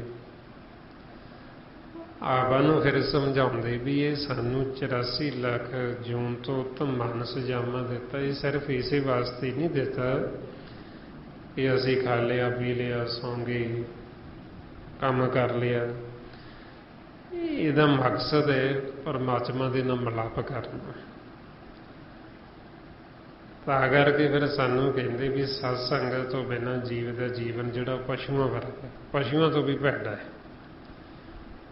ਜਿਵੇਂ ਆਪਾਂ ਪਸ਼ੂ ਦੇਖਦੇ ਲੜਦੇ ਝਗੜਦੇ, ਉਹਦਾ ਮਾਰੇ ਹੀ ਕਹਿੰਦੇ ਤਾਂ ਲੜਦੇ ਵੀ ਉਹਨਾਂ ਨੂੰ ਗਿਆਨ ਨਹੀਂ ਇੰਨਾ, ਉਹਨਾਂ ਨੂੰ ਸੋਝੀ ਨਹੀਂ, ਇੰਨੀ ਸਮਝ ਨਹੀਂ ਹੈ। ਤੇ ਮਾਨਸ ਜਾਮੇ 'ਚ ਸਾਨੂੰ ਸਭ ਤੋਂ ਵੱਧ ਗਿਆਨ ਦਿੱਤਾ। ਜੇ ਅਸੀਂ ਵੀ ਲੜਦੇ ਹਾਂ ਮਾਨਸ ਜਾਮੇ 'ਚ, ਅਸੀਂ ਵੀ ਇੱਕ ਦੂਸਰੇ ਨਾਲ ਝਗੜਾ ਕਰੀ ਜਾਂਦੇ, ਅਸੀਂ ਵੀ ਲੜੀ ਜਾਂਦੇ, ਵੈਰ ਵਿਰੋਧ ਕਰੀ ਜਾਂਦੇ, ਫਿਰ ਤਾਂ ਮਾਰੇ ਕਹਿੰਦੇ ਪਸ਼ੂਆਂ ਤੋਂ ਵੀ ਭੈੜੇ ਹੋ ਗਏ। ਬਈ ਉਹਨਾਂ ਨੂੰ ਤਾਂ ਗਿਆਨ ਨਹੀਂ ਤਾਂ ਲੜਦੇ ਨੇ, ਇਹਨਾਂ ਨੂੰ ਗਿਆਨ ਵੀ ਦਿੱਤਾ ਸਭ ਤੋਂ ਵੱਧ, ਤਾਂ ਵੀ ਲੜਦੇ, ਉਦੋਂ ਵੀ ਭੈੜੇ ਹੋ ਗਏ। ਇਸ ਲਈ ਫਿਰ ਫਰਮਾਉਂਦੇ ਬਿਨ ਸੰਗਤੀ ਸਭ ਐਸੇ ਰਹੇ ਜੈਸੇ ਪਸ਼ ਢੋਰ, ਜੈਨ ਕੀਤੀ ਤਿਸੇ ਨਾ ਜਾਣਨੀ ਬੈਨਾਮੇ ਸਭ ਚੋਰ। ਵੀ ਜਿਹਨੇ ਪੈਦਾ ਕੀਤਾ ਮਾਲਕ ਨੇ, ਉਹਨੂੰ ਜਾਣਿਆ ਨਹੀਂ, ਨਾਮ ਨੂੰ ਜਾਣਿਆ ਨਹੀਂ। ਤੇ ਮਾਰੇ ਕਹਿੰਦੇ ਪਸ਼ੂਆਂ ਵਰਗੇ ਤੇ ਚੋਰ ਨੇ। ਤੇ ਚੋਰ ਨੂੰ ਆਪਾਂ ਦੇਖਦੇ ਵੀ ਸਜ਼ਾ ਮਿਲਦੀ। ਚੋਰ ਹੈ ਜਿਹੜਾ ਅਪਰਾਧੀ ਹੁੰਦਾ, ਉਹਨੂੰ ਸਜ਼ਾ ਮਿਲਣੀ। ਸੋ ਇਸੇ ਤਰ੍ਹਾਂ ਹੀ ਫਿਰ ਮਨਮੁਖ ਹੈ ਜਿਹੜਾ, ਉਹ ਚੋਰ ਵੀ ਹੈ, ਉਹ ਪਸ਼ੂ ਵੀ ਹੈ। ਤੇ ਇਸ ਵਾਸਤੇ ਫਿਰ ਬੇਨਤੀ ਕਰਦੇ ਵੀ ਸਾਡੇ ਤੇ ਕਿਰਪਾ ਕਰੋ, ਸਾਨੂੰ ਸੰਤਾਂ ਦੀ ਸੰਗਤ ਬਖਸ਼ੋ, ਸਾਨੂੰ ਸਤ ਸੰਗਤ ਬਖਸ਼ੋ, ਤਾਂ ਕਿ ਅਸੀਂ ਸਤਸੰਗ 'ਚ ਆ ਕੇ ਆਪਦੇ ਜੀਵਨ ਦਾ ਲਾਹਾ ਖੱਟੀਏ। ਇਹ ਨਾ ਹੋਵੇ ਵੀ ਅਸੀਂ ਪਸ਼ੂ ਹੀ ਬਣੇ ਰਹੀਏ ਸਾਰੀ ਉਮਰ, ਤੇ ਅਸੀਂ ਉਹ ਪਸ਼ੂਆਂ ਵਾਂਗੂ ਸਾਰੀ ਉਮਰ ਭਾਰ ਢੋਂਦੇ ਹੀ ਮਰ ਜਾਈਏ ਤੇ ਆਪਦੇ ਜੀਵਨ ਦਾ ਲਾਹਾ ਹੀ ਨਾ ਖੱਟੀਏ ਤੇ ਵਾਪਸ ਫਿਰ ਜੂਨਾਂ 'ਚ ਮੁੜ ਜਾਈਏ। ਸੋ ਇਸ ਵਾਸਤੇ ਜਦੋਂ ਫਿਰ ਇਹ ਆਪਾਂ ਨੂੰ ਭੇਦ ਆਉਂਦਾ, ਫਿਰ ਅਸੀਂ ਇਹ ਬੇਨਤੀਆਂ ਕਰਦੇ ਹਾਂ ਵੀ ਸਾਡੇ ਤੇ ਕਿਰਪਾ ਕਰੋ, ਸਾਨੂੰ ਸਤ ਸੰਗਤ ਬਖਸ਼ੋ, ਸਾਨੂੰ ਐਸੇ ਸੰਤਾਂ ਦਾ, ਸਾਧੂਆਂ ਦਾ ਸੰਗ ਦੇ। ਫੇਰ ਮਹਾਰਾਜ ਅੱਗੇ ਫਰਮਾਉਂਦੇ ਮਨ ਮੂਰਖ ਕਾਹੇ ਬਿਲ ਲਾਈਏ, ਪੂਰਬ ਲਿਖੇਗਾ ਲਿਖਿਆ ਪਾਈਏ। ਹੁਣ ਜਿਹੜਾ ਮਨਮੁਖ ਹੈ ਉਹਨੂੰ ਮੂਰਖ ਕਹਿੰਦੇ, ਤੇ ਮੂਰਖ ਹੈ ਜਿਹੜਾ ਉਹ ਬਿਲਕਦਾ ਹੀ ਰਹਿੰਦਾ, ਦਿਨ ਰਾਤ ਉਹਨੇ ਦੁਖੀ ਰਹਿਣਾ, ਬਿਲਕੀ ਜਾਣਾ, ਮਾਲਕ ਦਾ ਸ਼ੁਕਰਾਨਾ ਕਰਨਾ ਹੀ ਨਾ ਸ਼ੁਕਰ ਹੈ। ਤੇ ਮਨ ਨੂੰ ਕਹਿੰਦੇ ਵੀ ਤੂੰ ਕਿਉਂ ਬਿਲਕਦਾ, ਕਿਉਂ ਤੂੰ ਦੁਖੀ ਹੁੰਦਾ ਹੈ? ਵੀ ਪੂਰਬਲਾ ਲਿਖਿਆ ਹੋਇਆ, ਜਿਹੜਾ ਤੂੰ ਪਿੱਛੇ ਪੂਰਬਲੇ ਜਨਮਾਂ 'ਚ ਜਿਹੜੇ ਤੂੰ ਕਰਮ ਕੀਤਾ, ਬਈ ਉਹਦੇ ਮੁਤਾਬਕ ਹੀ ਫਿਰ ਤੈਨੂੰ ਇਹ ਅੱਗੇ ਉਹਦਾ ਫਲ ਮਿਲਦਾ ਹੈ। ਜਿਵੇਂ ਹੁਣ ਸਾਡਾ ਪਿਛਲਾ ਪੂਰਬਲਾ ਕੋਈ ਕਰਮ ਚੰਗਾ ਹੋਵੇ, ਫਿਰ ਸਾਨੂੰ ਇਹ ਸਤ ਸੰਗਤ ਮਿਲਦੀ। ਜੇ ਸਾਡੇ ਪੂਰਬਲੇ ਕਰਮ ਹੀ ਮਾੜੇ ਕੀਤੇ, ਕੋਈ ਚੰਗਾ ਕਰਮ ਕੀਤਾ ਹੀ ਨਹੀਂ, ਤੇ ਸਾਨੂੰ ਸਤ ਸੰਗਤ ਮਿਲਦੀ ਹੀ ਨਹੀਂ। ਇਸ ਵਾਸਤੇ ਜਦੋਂ ਫਿਰ ਸਾਡਾ ਪਿਛਲਾ ਕੋਈ ਪੂਰਬਲਾ ਅੰਕਰ ਪ੍ਰਗਟ ਹੁੰਦਾ ਹੈ, ਫਿਰ ਸਾਨੂੰ ਸਤ ਸੰਗਤ ਮਿਲਦੀ, ਸਾਧੂ ਜਨਾਂ ਦਾ ਸੰਗ ਹੁੰਦਾ, ਤੇ ਫਿਰ ਹੀ ਸਾਡੇ ਅੰਦਰ ਇਹ ਤੜਫ ਤੇ ਵਿਰਾਗ ਪੈਦਾ ਹੁੰਦਾ ਮਾਲਕ ਨੂੰ ਮਿਲਣ ਵਾਸਤੇ। ਮਾਰੇ ਫਰਮਾਉਂਦੇ ਪੂਰਬ ਕਰਮ ਅੰਕਰ ਜਾ ਪ੍ਰਗਟਿਓ ਭੇਟਿਓ ਪੁਰਖ ਰਸਕ ਬੈਰਾਗੀ। ਬਈ ਜਦੋਂ ਤਾਂ ਸਾਡਾ ਪਿਛਲਾ ਪੂਰਬਲਾ ਕਰਮ ਚੰਗਾ ਹੁੰਦਾ, ਉਹ ਪ੍ਰਗਟ ਹੁੰਦਾ, ਤੇ ਫਿਰ ਸਾਨੂੰ ਇਹ ਸਤ ਸੰਗਤ ਮਿਲਦੀ, ਸਾਨੂੰ ਗੁਰਮੁਖਾਂ ਦਾ ਸੰਗ ਹੋ ਜਾਂਦਾ। ਤੇ ਜੇ ਪਿਛਲਾ ਕਰਮ ਹੀ ਮਾੜੇ, ਤੇ ਫਿਰ ਸਾਨੂੰ ਇਹ ਸਤ ਸੰਗਤ ਮਿਲਦੀ, ਫਿਰ ਸਾਡਾ ਧਿਆਨ ਹੀ ਨਹੀਂ ਹੁੰਦਾ ਇੱਧਰ ਸਤ ਸੰਗਤ, ਫਿਰ ਅਸੀਂ ਆਉਂਦੇ ਹੀ ਨਹੀਂ। ਫਿਰ ਸਾਨੂੰ ਸੰਸਾਰ ਦੇ ਰੰਗ ਤਮਾਸ਼ੇ ਉਹੀਓ ਚੰਗੇ ਲੱਗਦੇ, ਤੇ ਨਾਲੇ ਉਹਨਾਂ 'ਚ ਦੁਖੀ ਵੀ ਹੋਈ ਜਾਵਾਂਗੇ, ਤੇ ਨਾਲੇ ਉਹਨਾਂ ਨੂੰ ਛੱਡਾਂਗੇ ਨਹੀਂ। ਸੋ ਇਸ ਵਾਸਤੇ ਫਿਰ ਮਨ ਨੂੰ ਸਮਝਾਉਂਦੇ ਵੀ ਪਿਛਲਾ ਪੂਰਬਲਾ ਜਿਹੜਾ ਸਾਡਾ ਕੀਤਾ ਹੋਇਆ ਉਹ ਫਿਰ ਨਾਲ ਨਾਲ ਚੱਲਦਾ ਹੈ। ਇਸੇ ਤਰ੍ਹਾਂ ਹੀ ਜਿਵੇਂ ਹੁਣ ਪਿਛਲੇ ਜਨਮਾਂ 'ਚ ਅਸੀਂ ਜੋ ਕੀਤਾ ਉਹਦੇ ਮੁਤਾਬਕ ਸਾਨੂੰ ਹੁਣ ਫਲ ਮਿਲ ਗਿਆ, ਤੇ ਹੁਣ ਜਿਉਂ ਅਸੀਂ ਇਹਦੇ ਵਿੱਚ ਕਰਾਂਗੇ ਤੇ ਸਾਨੂੰ ਇਹਦਾ ਫਲ ਅੱਗੇ ਮਿਲਣਾ। ਜਿਵੇਂ ਹੁਣ ਇਹ ਕਰਮ ਰੂਪੀ ਖੇਤ, ਜੋ ਅਸੀਂ ਇਹਦੇ ਵਿੱਚ ਬੀਜਾਂਗੇ ਉਹੀਓ ਸਾਨੂੰ ਅੰਤ ਸਮੇਂ ਵੱਢਣਾ ਪੈਣਾ। ਮਾਰੇ ਕਹਿੰਦੇ ਖੇਤ ਸਰੀਰ ਜੋ ਬੀਜਿਆ ਸੋ ਅੰਤ ਖਲੋਆਏ, ਕਿ ਜੋ ਅਸੀਂ ਬੀਜਣਾ ਉਹੀਓ ਸਾਨੂੰ ਵੱਢਣਾ ਪੈਣਾ। ਜੇ ਹੁਣ ਅਸੀਂ ਇਹਦੇ ਵਿੱਚ ਬਿੱਖ ਜ਼ਹਿਰ ਹੀ ਬੀਜਾਂਗੇ ਤੇ ਸਾਨੂੰ ਉਹ ਬਿੱਖ ਜ਼ਹਿਰ ਹੀ ਵੱਢਣੀ ਪੈਣੀ। ਇਹ ਤਾਂ ਹੈ ਨਹੀਂ ਵੀ ਅੰਮ੍ਰਿਤ ਮਿਲੇਗਾ। ਜੇ ਹੁਣ ਅਸੀਂ ਨਿੰਦਿਆ ਚੁਗਲੀ ਕਰਾਂਗੇ, ਵੈਰ ਵਿਰੋਧ ਈਰਖਾ ਨਫ਼ਰਤ ਹੀ ਕਰੀ ਜਾਵਾਂਗੇ, ਤੇ ਅਸੀਂ ਸੁੱਖ ਦੀ ਆਸ ਰੱਖੀਏ ਵੀ ਸਾਨੂੰ ਸੁੱਖ ਮਿਲੇਗਾ ਜਾਂ ਅਸੀਂ ਮਰਨ ਤੋਂ ਬਾਅਦ ਸੌਖੇ ਹੋ ਜਾਵਾਂਗੇ, ਉਹਦਾ ਫਿਰ ਸਾਨੂੰ ਭਰਮ ਹੈ, ਫਿਰ ਅਸੀਂ ਸੁਖੀ ਨਹੀਂ ਹੋ ਸਕਦੇ। ਤੇ ਜੇ ਅਸੀਂ ਇਹਦੇ ਵਿੱਚ ਰਹਿੰਦੇ ਸਿਮਰਨ ਕਰਾਂਗੇ, ਅਸੀਂ ਇੱਥੇ ਵੀ ਸੁਖੀ ਹੋ ਜਾਣਾ ਤੇ ਸਾਨੂੰ ਅੱਗੇ ਵੀ ਸੌਖੀ ਸੁੱਖ ਦੇ। ਇਸ ਵਾਸਤੇ ਫਿਰ ਮਹਾਰਾਜ ਅੱਗੇ ਸਮਝਾਉਂਦੇ, ਕਹਿੰਦੇ ਦੁਖ ਸੁਖ ਪ੍ਰਭ ਦੇਵਨ ਹਾਰ, ਅਵਰ ਤਿਆਗ ਤੂੰ ਤਿਸੇ ਚਿਤਾਰ। ਬਈ ਇਹ ਜਿਹੜਾ ਦੁੱਖ ਸੁੱਖ ਸਾਡੇ ਮਨ ਦਾ, ਇਹ ਹੁਣ ਦੁੱਖ ਸਾਨੂੰ ਕਿਉਂ ਲੱਗਦਾ? ਦੁੱਖ ਸਾਨੂੰ ਤਾਂ ਲੱਗਦਾ ਕਿਉਂਕਿ ਅਸੀਂ ਪਰਮੇਸ਼ਰ ਨੂੰ, ਵਾਹਿਗੁਰੂ ਨੂੰ ਚੇਤੇ ਨਹੀਂ ਕਰਦੇ।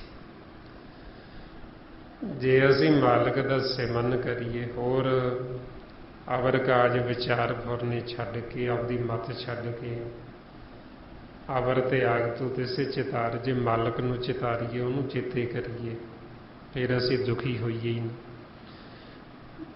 ਦੁਖੀ ਅਸੀਂ ਹੁੰਦੇ ਹੀ ਉਦੋਂ ਜਦੋਂ ਅਸੀਂ ਪਰਮੇਸ਼ਰ ਨੂੰ ਭੁੱਲ ਜਾਂਦੇ ਹਾਂ। ਤਾਈਓ ਮਾਰੇ ਸਾਨੂੰ ਸਮਝਾਉਂਦੇ, ਕਹਿੰਦੇ ਪਰਮੇਸ਼ਰ ਤੇ ਭੁੱਲਿਆਂ ਵਿਆਪਣ ਸਭੇ ਰੋਗ, ਕਿ ਜਦੋਂ ਅਸੀਂ ਪਰਮੇਸ਼ਰ ਵਾਹਿਗੁਰੂ ਨੂੰ ਭੁੱਲ ਜਾਂਦੇ ਹਾਂ ਤੇ ਸਾਡੇ ਮਨ ਨੂੰ ਰੋਗ ਲੱਗਦੇ, ਫਿਰ ਸਾਡਾ ਮਨ ਦੁਖੀ ਹੁੰਦਾ ਹੈ। ਤੇ ਜਦੋਂ ਅਸੀਂ ਮਾਲਕ ਨੂੰ ਚੇਤੇ ਕਰਾਂਗੇ ਫਿਰ ਅਸੀਂ ਸੁਖੀ ਹੋ ਜਾਵਾਂਗੇ, ਜੇ ਨਹੀਂ ਚੇਤੇ ਕਰਾਂਗੇ ਤੇ ਅਸੀਂ ਦੁਖੀ ਰਹਿਣਾ। ਸੋ ਇਸ ਵਾਸਤੇ ਫਿਰ ਮਨ ਨੂੰ ਕਹਿੰਦੇ ਵੀ ਤੂੰ ਹੋਰ ਆਸਰੇ ਛੱਡ ਕੇ ਤੂੰ ਮਾਲਕ ਨੂੰ ਚਿਤਾਰ, ਉਹਦਾ ਸਿਮਰਨ ਕਰ, ਤੇ ਤੂੰ ਸਦਾ ਵਾਸਤੇ ਸੁਖੀ ਹੋ ਜਾਏਗਾ। ਏਰ ਮਹਾਰਾਜ ਕਹਿੰਦੇ ਜੋ ਕਿਛ ਕਰੇ ਸੋਈ ਸੁਖ ਮਾਨ, ਭੂਲਾ ਕਾਹੇ ਫਿਰੇ ਅਜਾਨ। ਫਿਰ ਨਾਲ ਨਾਲ ਮਨ ਨੂੰ ਗਿਆਨ ਦਿੰਦੇ, ਜਦੋਂ ਅਸੀਂ ਸਿਮਰਨ ਕਰਦੇ ਹਾਂ ਵੀ ਜੋ ਕੁਛ ਵੀ ਮਾਲਕ ਕਰਦਾ ਤੂੰ ਉਹਨੂੰ ਫਿਰ ਭਲਾ ਕਰਕੇ ਮੰਨ, ਤੇਰੇ ਵਾਸਤੇ ਉਹੀਓ ਚੰਗਾ। ਬਈ ਜੋ ਭੁੱਲਿਆ ਹੋਇਆ ਕਿਉਂ ਅਜਾਣ ਬਣੇ ਆ ਵੀ ਤੂੰ ਆਪਦੀ ਮੱਤ ਵਰਤਦਾ ਕਰਕੇ ਦੁਖੀ ਹੋ ਰਹੀ। ਹੁਣ ਜੇ ਅਸੀਂ ਆਪਦੀ ਮੱਤ ਛੱਡ ਦਈਏ, ਆਪਦੀ ਸਿਆਣਪ, ਆਪਦੀਆਂ ਚਤਰਾਈਆਂ ਛੱਡ ਦਈਏ, ਤੇ ਫਿਰ ਅਸੀਂ ਸੁਖੀ ਹੋ ਸਕਦੇ। ਜੋ ਕੁਝ ਵੀ ਮਾਲਕ ਕਰਦਾ, ਜੇ ਅਸੀਂ ਉਹਨੂੰ ਭਲਾ ਭਲਾ ਕਰਕੇ ਮੰਨੀਏ ਤੇ ਨਾਲ ਨਾਲ ਸਿਮਰਨ ਕਰੀਏ, ਤੇ ਅਸੀਂ ਕਦੇ ਦੁਖੀ ਹੁੰਦੇ ਹੀ ਨਹੀਂ। ਦੁੱਖ ਦਾ ਕਾਰਨ ਹੀ ਸਾਡੀ ਆਪਣੀ ਮੱਤ ਹੈ, ਸਾਡੀ ਸਿਆਣਪ, ਤਾਈਓ ਅਸੀਂ ਦੁਖੀ ਹੁੰਦੇ। ਇਹ ਆਪਾਂ ਨੂੰ ਫਿਰ ਗੁਰੂ ਸਮਝਾਉਂਦੇ ਵੀ ਚਾਹੇ ਸੰਸਾਰ 'ਚ ਦੁੱਖ ਹੈ ਜੀ, ਚਾਹੇ ਸੁੱਖ ਹੈ, ਜੇ ਅਸੀਂ ਮਾਲਕ ਨੂੰ ਹੀ ਧਿਆਉਣਾ, ਉਹਨੂੰ ਹੀ ਚਿਤਾਰਨਾ, ਤੇ ਫਿਰ ਆਪਾਂ ਨੂੰ ਦੁੱਖ ਲੱਗਦਾ ਹੀ ਕੋਈ ਨਹੀਂ। ਇਸ ਲਈ ਮਹਾਰਾਜ ਕਹਿੰਦੇ ਦੁੱਖ ਸੁੱਖ ਪਿਆਰੇ ਤੁਧ ਤੇ ਆਈਏ, ਸਮੱਚ ਗੁਰੂ ਤੇ ਭਾਈ। ਵੀ ਚਾਹੇ ਦੁੱਖ ਆ ਗਏ, ਚਾਹੇ ਸੁੱਖ ਆ ਗਏ, ਅਸੀਂ ਮਾਲਕ ਨੂੰ ਹੀ ਧਿਆਉਣਾ, ਤੇ ਇਹ ਆਪਾਂ ਨੂੰ ਗੁਰੂ ਫਿਰ ਮੱਤ ਦਿੰਦੇ, ਸਮੱਤ ਦਿੰਦੇ, ਤੇ ਫਿਰ ਸਾਡਾ ਮਨ ਹੈ ਜਿਹੜਾ ਫਿਰ ਇਹ ਭਟਕਦਾ ਨਹੀਂ, ਫਿਰ ਇਹ ਭੁੱਲਦਾ ਨਹੀਂ ਹੈ। ਫਿਰ ਇਹਨੂੰ ਸੋਝੀ ਆ ਜਾਂਦੀ, ਪਤਾ ਲੱਗ ਜਾਂਦਾ ਵੀ ਜੋ ਮਾਲਕ ਕਰ ਰਿਹਾ ਉਹਦੇ ਵਿੱਚ ਹੀ ਸਾਡਾ ਭਲਾ, ਉਹੀਓ ਸਾਡੇ ਵਾਸਤੇ ਚੰਗਾ। ਤੇ ਜਦੋਂ ਅਸੀਂ ਆਪਦੀ ਮੱਤ ਵਰਤਦੇ ਫਿਰ ਸਾਨੂੰ ਬੁਰਾ ਲੱਗਦਾ। ਹੁਣ ਜਿਹੜੇ ਗੁਰਮੁਖ ਹੁਕਮ 'ਚ ਆ ਗਏ, ਜਿਨ੍ਹਾਂ ਨੂੰ ਇਹ ਸੋਝੀ ਆ ਗਈ, ਫਿਰ ਉਹਨਾਂ ਨੂੰ ਕਦੇ ਬੁਰਾ ਨਹੀਂ ਲੱਗਦਾ। ਜਿਵੇਂ ਆਪਾਂ ਇਤਿਹਾਸ 'ਚ ਦੇਖਦੇ ਹਾਂ ਵੀ ਐਸੇ ਗੁਰਮੁਖ ਵਿਚਾਰੇ ਉਹਨਾਂ ਨੂੰ ਬੰਦ ਕੱਟਣ ਲੱਗੇ ਤੇ ਕੱਟਿਆ ਗਿਆ, ਤੇ ਉਹਨਾਂ ਨੂੰ ਬੁਰਾ ਨਹੀਂ ਲੱਗਿਆ। ਹੁਣ ਜੇ ਅਸੀਂ ਆਪਦੀ ਮੱਤ ਦੁਆਰਾ ਦੇਖਾਂਗੇ ਤੇ ਸਾਨੂੰ ਬੁਰਾ ਲੱਗੇ ਵੀ ਇੱਦਾਂ ਕੱਟਣਾ ਕਿਸੇ ਨੂੰ ਬੜੀ ਮਾੜੀ ਗੱਲ ਹੈ, ਬੜਾ ਬੁਰਾ ਕੰਮ। ਪਰ ਜਿਨ੍ਹਾਂ ਨੂੰ ਕੱਟ ਰਹੇ ਉਹਨਾਂ ਨੂੰ ਨਹੀਂ ਬੁਰਾ ਲੱਗਦਾ।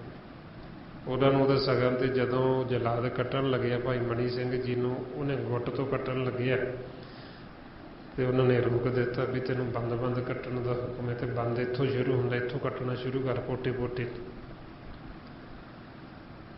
ਉਹ ਇਸ ਕਰਕੇ ਫਿਰ ਇਹਨੂੰ ਕਹਿੰਦੇ ਵੀ ਹੁਕਮ ਦੇ ਵਿੱਚ ਆ ਜਾਣਾ, ਭਾਣੇ ਵਿੱਚ ਆ ਜਾਣਾ। ਤੇ ਮਨ ਨੂੰ ਫਿਰ ਕਹਿੰਦੇ ਵੀ ਜੇ ਤੂੰ ਭਾਣੇ ਵਿੱਚ ਆ ਜਾਏਗਾ ਫਿਰ ਤੂੰ ਸੁਖੀ ਹੈ, ਤੇ ਉਹਨਾਂ ਨੂੰ ਫਿਰ ਕੋਈ ਦੁੱਖ ਨਹੀਂ। ਸੰਸਾਰ ਦਾ ਐਸਾ ਕੋਈ ਫਿਰ ਵਸਤੂ ਹੈ ਹੀ ਨਹੀਂ ਜਿਹੜੀ ਉਹ ਗੁਰਮੁਖਾਂ ਨੂੰ ਦੁਖੀ ਕਰ ਸਕੇ। ਜਿਵੇਂ ਆਪਾਂ ਦਾ ਦੁਖੀ ਕਿਉਂ, ਥੋੜ੍ਹਾ ਜਿਹਾ ਸਾਨੂੰ ਬੁਖਾਰ ਹੋ ਜੇ, ਥੋੜ੍ਹਾ ਜਿਹਾ ਕੋਈ ਸਰੀਰ 'ਚ ਸਾਨੂੰ ਕਸ਼ਟ ਆ ਜੇ, ਅਸੀਂ ਤਾਂ ਉਦੋਂ ਦੁਖੀ ਹੋ ਜਾਂਦੇ। ਤੇ ਉਹਨਾਂ ਕੋਲ ਐਸੀ ਕਿਹੜੀ ਵਸਤ ਉਹਨਾਂ ਦੀ ਵੀ ਜਿਹੜਾ ਉਹਨਾਂ ਨੂੰ ਇੰਨੇ ਸੰਸਾਰ 'ਚ ਜੀਵਾਂ ਨੇ ਕਸ਼ਟ ਵੀ ਦਿੱਤੇ ਤੇ ਉਹ ਫਿਰ ਵੀ ਨਹੀਂ ਦੁਖੀ ਉਹਨਾਂ ਨੂੰ ਕਰ ਸਕੇ। ਕਿਉਂਕਿ ਉਹਨਾਂ ਨੇ ਆਪਦਾ ਅਸਲ ਜਿਹੜਾ ਘਰ ਸੀ ਸੁੱਖਾਂ ਦਾ, ਉਹ ਘਰ ਲੱਭ ਲਿਆ, ਉਹ ਆਪਦੇ ਘਰ ਬੈਠ ਗਏ। ਜਦੋਂ ਅਸੀਂ ਆਪਦੇ ਘਰ ਬੈਠ ਜਾਂਦੇ ਤੇ ਫਿਰ ਸਾਨੂੰ ਕੋਈ ਵੀ ਚੀਜ਼ ਸੰਸਾਰ ਦੀ ਉਹ ਦੁਖੀ ਕਰ ਨਹੀਂ ਸਕਦੀ। ਉੱਥੇ ਦੁੱਖ ਪਹੁੰਚਦਾ ਹੀ ਨਹੀਂ, ਦੁੱਖ ਥੱਲੇ ਰਹਿ ਜਾਂਦਾ। ਸੋ ਇਸ ਵਾਸਤੇ ਫਿਰ ਮਨ ਨੂੰ ਸਮਝਾਉਂਦੇ ਜੋ ਕਿਛ ਕਰੇ ਸੋਈ ਸੁਖ ਮਾਨ, ਭੂਲਾ ਕਾਹੇ ਫਿਰੇ ਅਜਾਨ। ਵੀ ਜੋ ਮਾਲਕ ਕਰਦਾ ਫਿਰ ਉਹਨੂੰ ਤੂੰ ਆਪਦੇ ਵਾਸਤੇ ਚੰਗਾ ਸਮਝ। ਫਿਰ ਮਹਾਰਾਜ ਅੱਗੇ ਦੱਸਦੇ ਕੌਣ ਅਵਸਥਾ ਆਈ ਤੇਰੇ ਸੰਗ, ਲਵਟ ਰਿਹੋ ਰਸ ਲੋਭੀ ਪਤੰਗ। ਬਈ ਜੋ ਇਹ ਗੌਰ ਕਰ ਵੀ ਕਿਹੜੀ ਵਸਤੂ ਜਿਹੜੀ ਤੂੰ ਸੰਸਾਰ ਦੇ ਵਿੱਚ ਜਦੋਂ ਆਇਆ ਵੀ ਤੂੰ ਨਾਲ ਲੈ ਕੇ ਆਇਆ। ਵੀ ਜਦੋਂ ਤੂੰ ਆਇਆ ਤੂੰ ਇੱਥੇ ਖਾਲੀ ਹੱਥੀ ਆਇਆ, ਕਿਹੜੀ ਚੀਜ਼ ਸੀ ਜਿਹੜੀ ਤੂੰ ਨਾਲ ਲੈ ਕੇ ਆਇਆ ਸੀ ਉੱਥੇ? ਜੋ ਕੁਛ ਮਿਲਿਆ ਤੈਨੂੰ ਇੱਥੋਂ ਹੀ ਮਿਲਿਆ। ਮਾਂ ਪਿਓ, ਭੈਣ ਭਰਾ, ਧੀਆਂ ਪੁੱਤਰ ਜਿਹਨਾਂ ਨੂੰ ਅਸੀਂ ਕਹਿੰਦੇ ਹਾਂ ਸਾਡੇ, ਉਹ ਕਿਹੜਾ ਅਸੀਂ ਨਾਲ ਲੈ ਕੇ ਆਏ? ਫਿਰ ਇੱਥੇ ਹੀ ਅਸੀਂ ਬਣਾਏ ਸਾਰੇ ਰਿਸ਼ਤੇ ਨਾਤੇ। ਫਿਰ ਮਹਾਰਾਜ ਕਹਿੰਦੇ ਵੀ ਤੂੰ ਉਹਨਾਂ ਦੇ ਨਾਲ ਜੁੜ ਕੇ ਵੀ ਇਸ ਤਰ੍ਹਾਂ ਤੂੰ ਲੋਭੀ ਹੋਇਆ ਇੱਧਰ ਮਾਇਆ ਦੇ ਵਿੱਚ, ਵੀ ਜਿਵੇਂ ਉਹ ਪਤੰਗਾ ਹੁੰਦਾ ਵੀ ਉਹ ਲੋਭ ਦੇ ਵਿੱਚ ਆ ਕੇ ਉਹ ਲਾਈਟ ਤੇ ਜਾਂਦਾ ਤੇ ਉਹਨੂੰ ਸਾੜਦੀ ਹੈ। ਇਸੇ ਤਰ੍ਹਾਂ ਹੀ ਫਿਰ ਇਸ ਨੂੰ ਅਗਨ ਆਖਿਆ, ਜਿਹੜਾ ਇਹ ਕੁਟੰਬ ਇਸ ਨੂੰ ਅਗਨ ਕਹਿੰਦੇ। ਅਗਨ ਕੁਟੰਬ ਸਾਗਰ ਸੰਸਾਰ ਭਰਮ ਮੋਹ ਅਗਿਆਨ ਦਾ। ਜਦੋਂ ਅਸੀਂ ਜਿਹਨੇ ਸਾਨੂੰ ਸਾਰਾ ਕੁਝ ਦਿੱਤਾ, ਅਸੀਂ ਉਹਦੇ ਨਾਲ ਤਾਂ ਪ੍ਰੀਤ ਕਰਦੇ ਨਹੀਂ, ਪਰਮਾਤਮਾ ਦੇ ਨਾਲ, ਤੇ ਕਟੰਬ ਦੇ ਨਾਲ ਅਸੀਂ ਪ੍ਰੀਤ ਪਾ ਲਈ, ਇਹ ਅਗਨ ਦੇ ਨਾਲ ਅਸੀਂ ਪਿਆਰ ਪਾ ਲਿਆ। ਇਹ ਅਗਨ ਹੁਣ ਸਾਨੂੰ ਸਾੜਦੀ ਹੈ,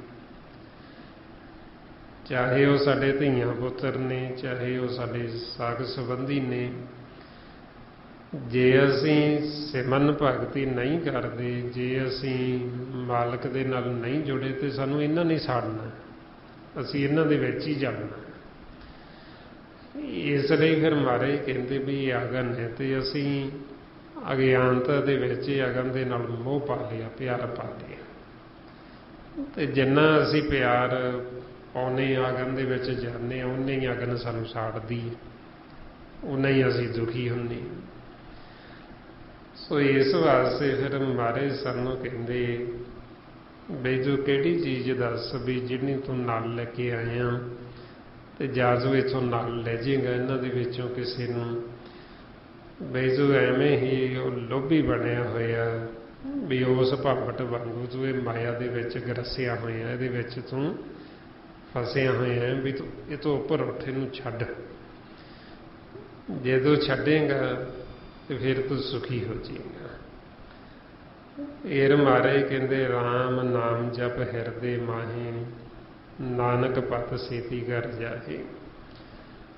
ਬਈ ਜੇ ਤੂੰ ਹਿਰਦੇ ਵਿੱਚ ਮਾਲਕ ਦਾ ਨਾਮ ਜਪੇ, ਜੇ ਤੂੰ ਨਾਮ ਦੇ ਨਾਲ ਜੁੜ ਜੇ, ਫਿਰ ਤੂੰ ਇਸ ਸੰਸਾਰ ਦੇ ਵਿੱਚੋਂ ਪੱਤ ਦੇ ਨਾਲ, ਇੱਜ਼ਤ ਦੇ ਨਾਲ ਆਪਣੇ ਘਰ ਵਾਪਸ ਚਲਿਆ ਜਾਏਗਾ, ਤੈਨੂੰ ਦਰਗਾਹ 'ਚ ਥਾਂ ਮਿਲ ਜਾਏਗੀ।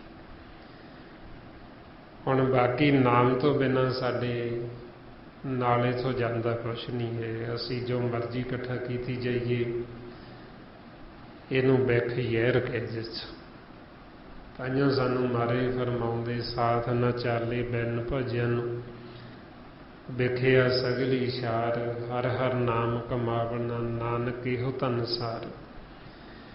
ਕਿ ਜਿਹਨੇ ਸਾਡੇ ਮਨ ਦੀ ਸਾਰ ਲੈਣੀ ਉਹ ਹੈ ਨਾਮ, ਜਿਹਨੇ ਸਾਨੂੰ ਇੱਥੇ ਵੀ ਸੁੱਖ ਦੇਣਾ, ਤੇ ਜਦੋਂ ਅਸੀਂ ਦੇਹ ਛੱਡਣੀ ਉਹਨੇ ਉੱਥੇ ਵੀ ਸਾਡੇ ਨਾਲ ਜਾਣਾ। ਜਿੱਥੇ ਕੋਈ ਸਾਕ ਸੰਬੰਧੀ ਸਾਡੇ ਨਾਲ ਨਹੀਂ ਜਾਂਦਾ, ਜਿੱਥੇ ਅਸੀਂ ਇਕੱਲਿਆਂ ਨੇ ਜਾਣਾ, ਹੋਰ ਕੋਈ ਸਾਡਾ ਸੰਗੀ ਸਾਥੀ ਬਣਦਾ ਨਹੀਂ। ਸਭ ਮਾਤਾ ਪਿਤਾ ਭੈਣ ਭਰਾ ਧੀਆਂ ਪੁੱਤਰ ਸਭ ਇੱਥੇ ਹੀ ਰਹਿ ਜਾਂਦੇ। ਜਦੋਂ ਅਸੀਂ ਜਾਣਾ ਇੱਥੋਂ ਇਕੱਲਿਆਂ ਨੇ ਜਾਣਾ, ਤੇ ਇਕੱਲਿਆਂ ਦੇ ਨਾਲ ਫਿਰ ਸਹਾਈ ਹੋਣਾ ਨਾਮ ਨੇ। ਤੇ ਜੇ ਅਸੀਂ ਨਾਮ ਦੇ ਨਾਲ ਜੁੜੇ ਨਹੀਂ, ਨਾਮ ਨੂੰ ਭੁੱਲੇ ਹੋਏ ਹਾਂ, ਨਾਮ ਨੂੰ ਵਿਸਾਰੀ ਬੈਠੇ, ਤੇ ਇਹਨਾਂ ਨੇ ਸਾਡੀ ਅੱਗੇ ਸਾਰ ਨਹੀਂ ਲੈਣੀ, ਤੇ ਨਾਮ ਦੇ ਨਾਲ ਅਸੀਂ ਜੁੜੇ ਨਹੀਂ, ਤੇ ਫਿਰ ਸਾਨੂੰ ਸਜ਼ਾ ਮਿਲਦੀ ਹੈ। ਫਿਰ ਸਾਨੂੰ ਸਜ਼ਾ ਦੇ ਕੇ ਜੰਮ ਕੁੱਟ ਕੇ ਲੈ ਕੇ ਜਾਂਦੇ, ਬੇਇੱਜ਼ਤ ਕਰਕੇ ਲੈ ਕੇ ਜਾਂਦੇ, ਫਿਰ ਅਸੀਂ ਬੇਪੱਤ ਹੋ ਕੇ ਜਾਂਦੇ। ਤੇ ਸਤਿਗੁਰੂ ਕਹਿੰਦੇ ਵੀ ਜੇ ਤੁਸੀਂ ਹੁਣ ਇੱਥੇ ਆਪਣੇ ਹਿਰਦੇ ਵਿੱਚ ਨਾਮ ਨੂੰ ਪ੍ਰਗਟ ਕਰ ਲਓਗੇ, ਨਾਮ ਦੇ ਨਾਲ ਜੁੜ ਜਾਓਗੇ, ਫਿਰ ਤੁਸੀਂ ਪੱਤ ਦੇ ਨਾਲ, ਫਿਰ ਤੁਸੀਂ ਇੱਜ਼ਤ ਨਾਲ ਜਾਓਗੇ, ਤੁਹਾਨੂੰ ਬੇਇੱਜ਼ਤ ਨਹੀਂ ਹੋਣਾ ਪਏਗਾ। ਸੋ ਇਸ ਵਾਸਤੇ ਹੁਣ ਇਹ ਫਿਰ ਆਪਾਂ ਅਭਿਆਸ ਕਰਦੇ ਹਾਂ ਵੀ ਤਾਂ ਕਿ ਸਾਨੂੰ ਬੇਇੱਜ਼ਤ ਨਾ ਹੋਣਾ ਪਵੇ, ਅਸੀਂ ਇੱਜ਼ਤ ਨਾਲ ਇੱਥੋਂ ਵਾਪਸ ਜਾਈਏ। ਫਿਰ ਮਹਾਰਾਜ ਅੱਗੇ ਦੱਸਦੇ ਜਿਸ ਵਖਰ ਕੋ ਲੈਣ ਤੂੰ ਆਇਆ, ਰਾਮ ਨਾਮ ਸੰਤਨ ਘਰ ਪਾਇਆ। ਹੁਣ ਮਨ ਨੂੰ ਸਮਝਾਉਂਦੇ ਵੀ ਤੂੰ ਇੱਥੇ ਲੈਣ ਕੀ ਆਏ, ਵੀ ਹੋਰ ਤਾਂ ਵਸਤੂ ਤੇਰੇ ਨਾਲ ਕੋਈ ਸੰਗ ਇੱਥੇ ਨਾ ਤੂੰ ਲੈ ਕੇ ਆਇਆ, ਤੇ ਨਾ ਤੂੰ ਇੱਥੋਂ ਲੈ ਕੇ ਜਾ ਸਕਦਾ। ਹੁਣ ਇੱਕ ਚੀਜ਼ ਹੈ ਸਤਿਗੁਰੂ ਕਹਿੰਦੇ ਵੀ ਜਿਹੜੀ ਤੁਸੀਂ ਇੱਥੋਂ ਨਾਲ ਲਿਜਾ ਸਕਦੇ ਹੋ, ਉਹ ਵਖਰ, ਉਹ ਸੌਦਾ ਜਿਹੜਾ ਅਸੀਂ ਲੈਣ ਵਾਸਤੇ ਆਏ ਹਾਂ, ਤੇ ਉਹ ਸਤਿਗੁਰੂ ਕਹਿੰਦੇ ਫਿਰ ਸਾਨੂੰ ਕਿੱਥੋਂ ਮਿਲਦਾ? ਕਹਿੰਦੇ ਸੰਤਾਂ ਬਸ। ਜਦੋਂ ਅਸੀਂ ਸੰਤ ਜਨਾਂ ਦਾ ਸੰਗ ਕਰਦੇ ਹਾਂ, ਸਤ ਸੰਗਤ ਦੇ ਵਿੱਚ ਆਉਂਦੇ ਹਾਂ, ਫਿਰ ਉਹ ਸਾਨੂੰ ਦੱਸਦੇ ਵੀ ਅਸੀਂ ਇੱਥੋਂ ਲਾਹਾ ਕੀ ਖੱਟਣਾ, ਅਸੀਂ ਕੀ ਇੱਥੋਂ ਨਾਲ ਲੈ ਕੇ ਜਾਣਾ। ਉਹ ਫਿਰ ਆਪਾਂ ਨੂੰ ਦੱਸਦੇ ਵੀ ਨਾਮ, ਨਾਮ ਧਨ ਹੈ ਜਿਹੜਾ ਤੁਸੀਂ ਇਸੇ ਖੱਟਣ ਵਾਸਤੇ ਆਏ ਹੋ, ਜਿਹਨੂੰ ਤੁਸੀਂ ਇੱਥੋਂ ਨਾਲ ਲੈ ਕੇ ਜਾ ਸਕਦੇ। ਤੇ ਉਹ ਰਾਮ ਨਾਮ ਹੈ ਜਿਹੜਾ ਉਹ ਸੰਤਾਂ ਦੇ ਘਰ ਤੋਂ ਸਾਨੂੰ ਪ੍ਰਾਪਤ ਹੁੰਦਾ। ਸੰਤਾਂ ਦਾ ਸੰਗ ਕਰਨ ਦੇ ਨਾਲ ਉਹ ਸਾਨੂੰ ਫਿਰ ਭੇਜ ਦਿੰਦੇ, ਦੱਸਦੇ ਬਈ ਕਿਵੇਂ ਅਸੀਂ ਇਹ ਨਾਮ ਧਨ ਖੱਟਣਾ, ਕਿਵੇਂ ਸਾਨੂੰ ਇਹ ਨਾਮ ਦੀ ਪ੍ਰਾਪਤੀ ਹੋਣੀ।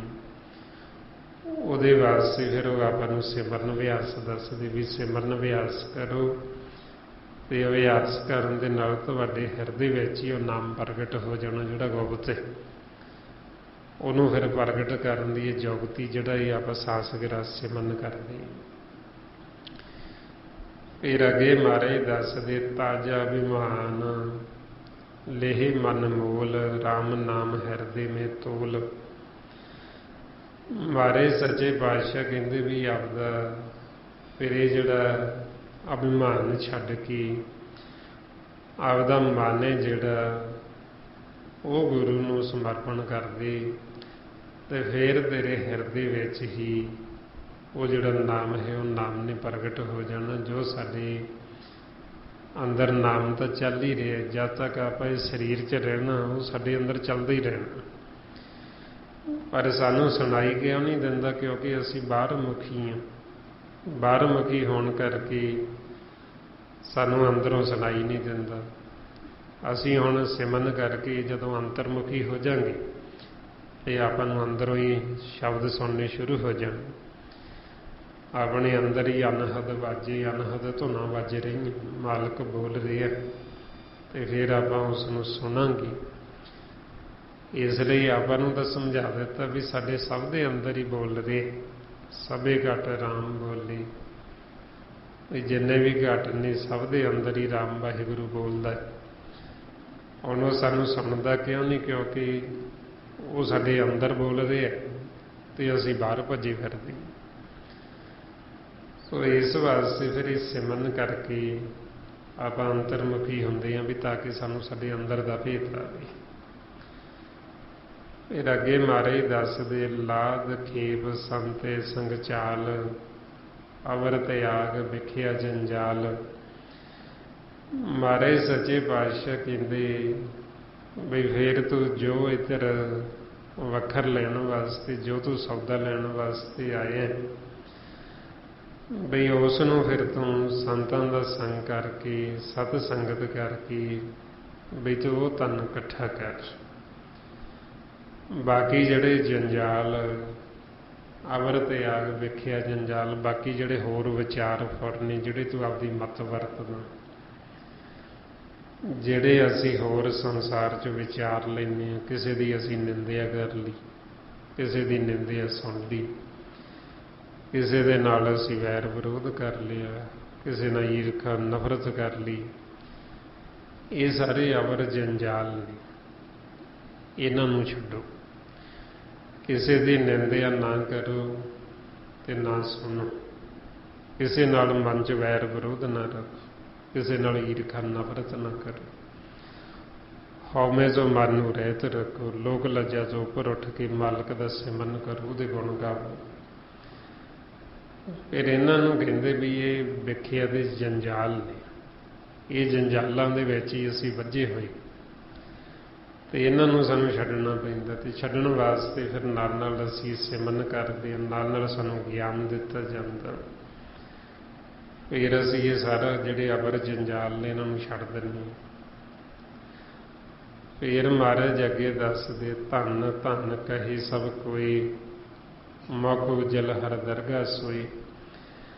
ਬਈ ਜੇ ਤੁਸੀਂ ਇਹ ਅਵਰ ਜੰਜਾਲ ਛੱਡ ਦੋਗੇ, ਨਿੰਦਿਆ ਵੈਰ ਵਿਰੋਧ ਛੱਡ ਦੋਗੇ, ਈਰਖਾ ਨਫ਼ਰਤ ਛੱਡ ਦੋਗੇ, ਤੁਸੀਂ ਸਿਮਰਨ ਅਭਿਆਸ ਕਰੋਗੇ, ਤੇ ਜਿਹੜੇ ਗੁਰਮੁਖ ਕਰਦੇ ਮਹਾਰਾਜ ਕਹਿੰਦੇ ਵੀ ਉਹ ਧੰਨ ਨੇ। ਫਿਰ ਜਿਨ੍ਹਾਂ ਨੇ ਵੈਰ ਵਿਰੋਧ ਛੱਡ ਦਿੱਤਾ, ਨਿੰਦਿਆ ਛੱਡ ਦਿੱਤੀ, ਉਹ ਗੁਰਮੁਖਾਂ ਨੂੰ ਆਖਿਆ ਵੀ ਉਹ ਧੰਨ ਨੇ। ਧੰਨ ਧੰਨ ਕਹੇ ਸਭ ਕੋਈ, ਵੀ ਉਹਨਾਂ ਦੀ ਫਿਰ ਧੰਨ ਧੰਨ ਉਹਨਾਂ ਦੀ ਵਾਹਵਾ ਦਰਗਾਹ ਦੇ ਵਿੱਚ ਵੀ ਹੁੰਦੀ, ਪਰਲੋਕ ਦੇ ਵਿੱਚ ਵੀ ਹੁੰਦੀ। ਤੇ ਦਰਗਾਹ ਦੇ ਵਿੱਚ ਉਹਨਾਂ ਦਾ ਫਿਰ ਜਿਹੜਾ ਮੁੱਖ ਉਹ ਉਜਲ ਹੋ ਜਾਂਦਾ, ਉਹਨਾਂ ਦਾ ਸਤਿਕਾਰ ਹੈ ਉਸ 'ਚ। ਮੁਖ ਉਜਲ ਹਰ ਦਰਗਾਹ ਸੋਈ। ਬਈ ਉਹਨਾਂ ਦਾ ਮੁਖ ਉਜਲ, ਉਹਨਾਂ ਦਾ ਮੁਖ ਪਵਿੱਤਰ ਹੋ ਗਈ। ਤੇ ਉਹ ਫਿਰ ਜਿਨ੍ਹਾਂ ਦਾ ਮੁਖ ਉਜਲ ਪਵਿੱਤਰ, ਉਹ ਫਿਰ ਵਿਚਾਰ ਕਰਦੇ ਆਪਣੇ ਘਰ ਦੀ, ਦਰਗਾਹ ਦੀ, ਗੁਰਬਾਣੀ ਗੁਰੂ ਦੀ, ਆਪਣੇ ਦੇਸ਼ ਦੀ। ਜਿਸ ਨੂੰ ਮਹਾਰਾਜ ਕਹਿੰਦੇ ਜਿਨ੍ਹਾਂ ਅੰਤਰ ਨਾਮ ਨਿਧਾਨ ਹੈ, ਗੁਰਬਾਣੀ ਵਿਚਾਰ ਤਨ ਕੇ ਮੁਖ ਸਦ ਉਜਲੇ ਤਿਤ ਸੱਚੇ ਦਰਬਾਰ। ਇਹ ਉਹਨਾਂ ਦੇ ਮੁਖ ਸਦਾ ਉਜਲ ਸੱਚੇ ਦਰਬਾਰ ਦੇ ਵਿੱਚ, ਮਾਲਕ ਦੇ ਘਰ ਦੇ ਵਿੱਚ। ਫੇਰ ਮਹਾਰਾਜ ਕਹਿੰਦੇ ਇਹੋ ਵਪਾਰ ਵਿਰਲਾ ਵਪਾਰੀ, ਨਾਨਕ ਤਾਕੇ ਸਦ ਬਲਿਹਾਰੀ।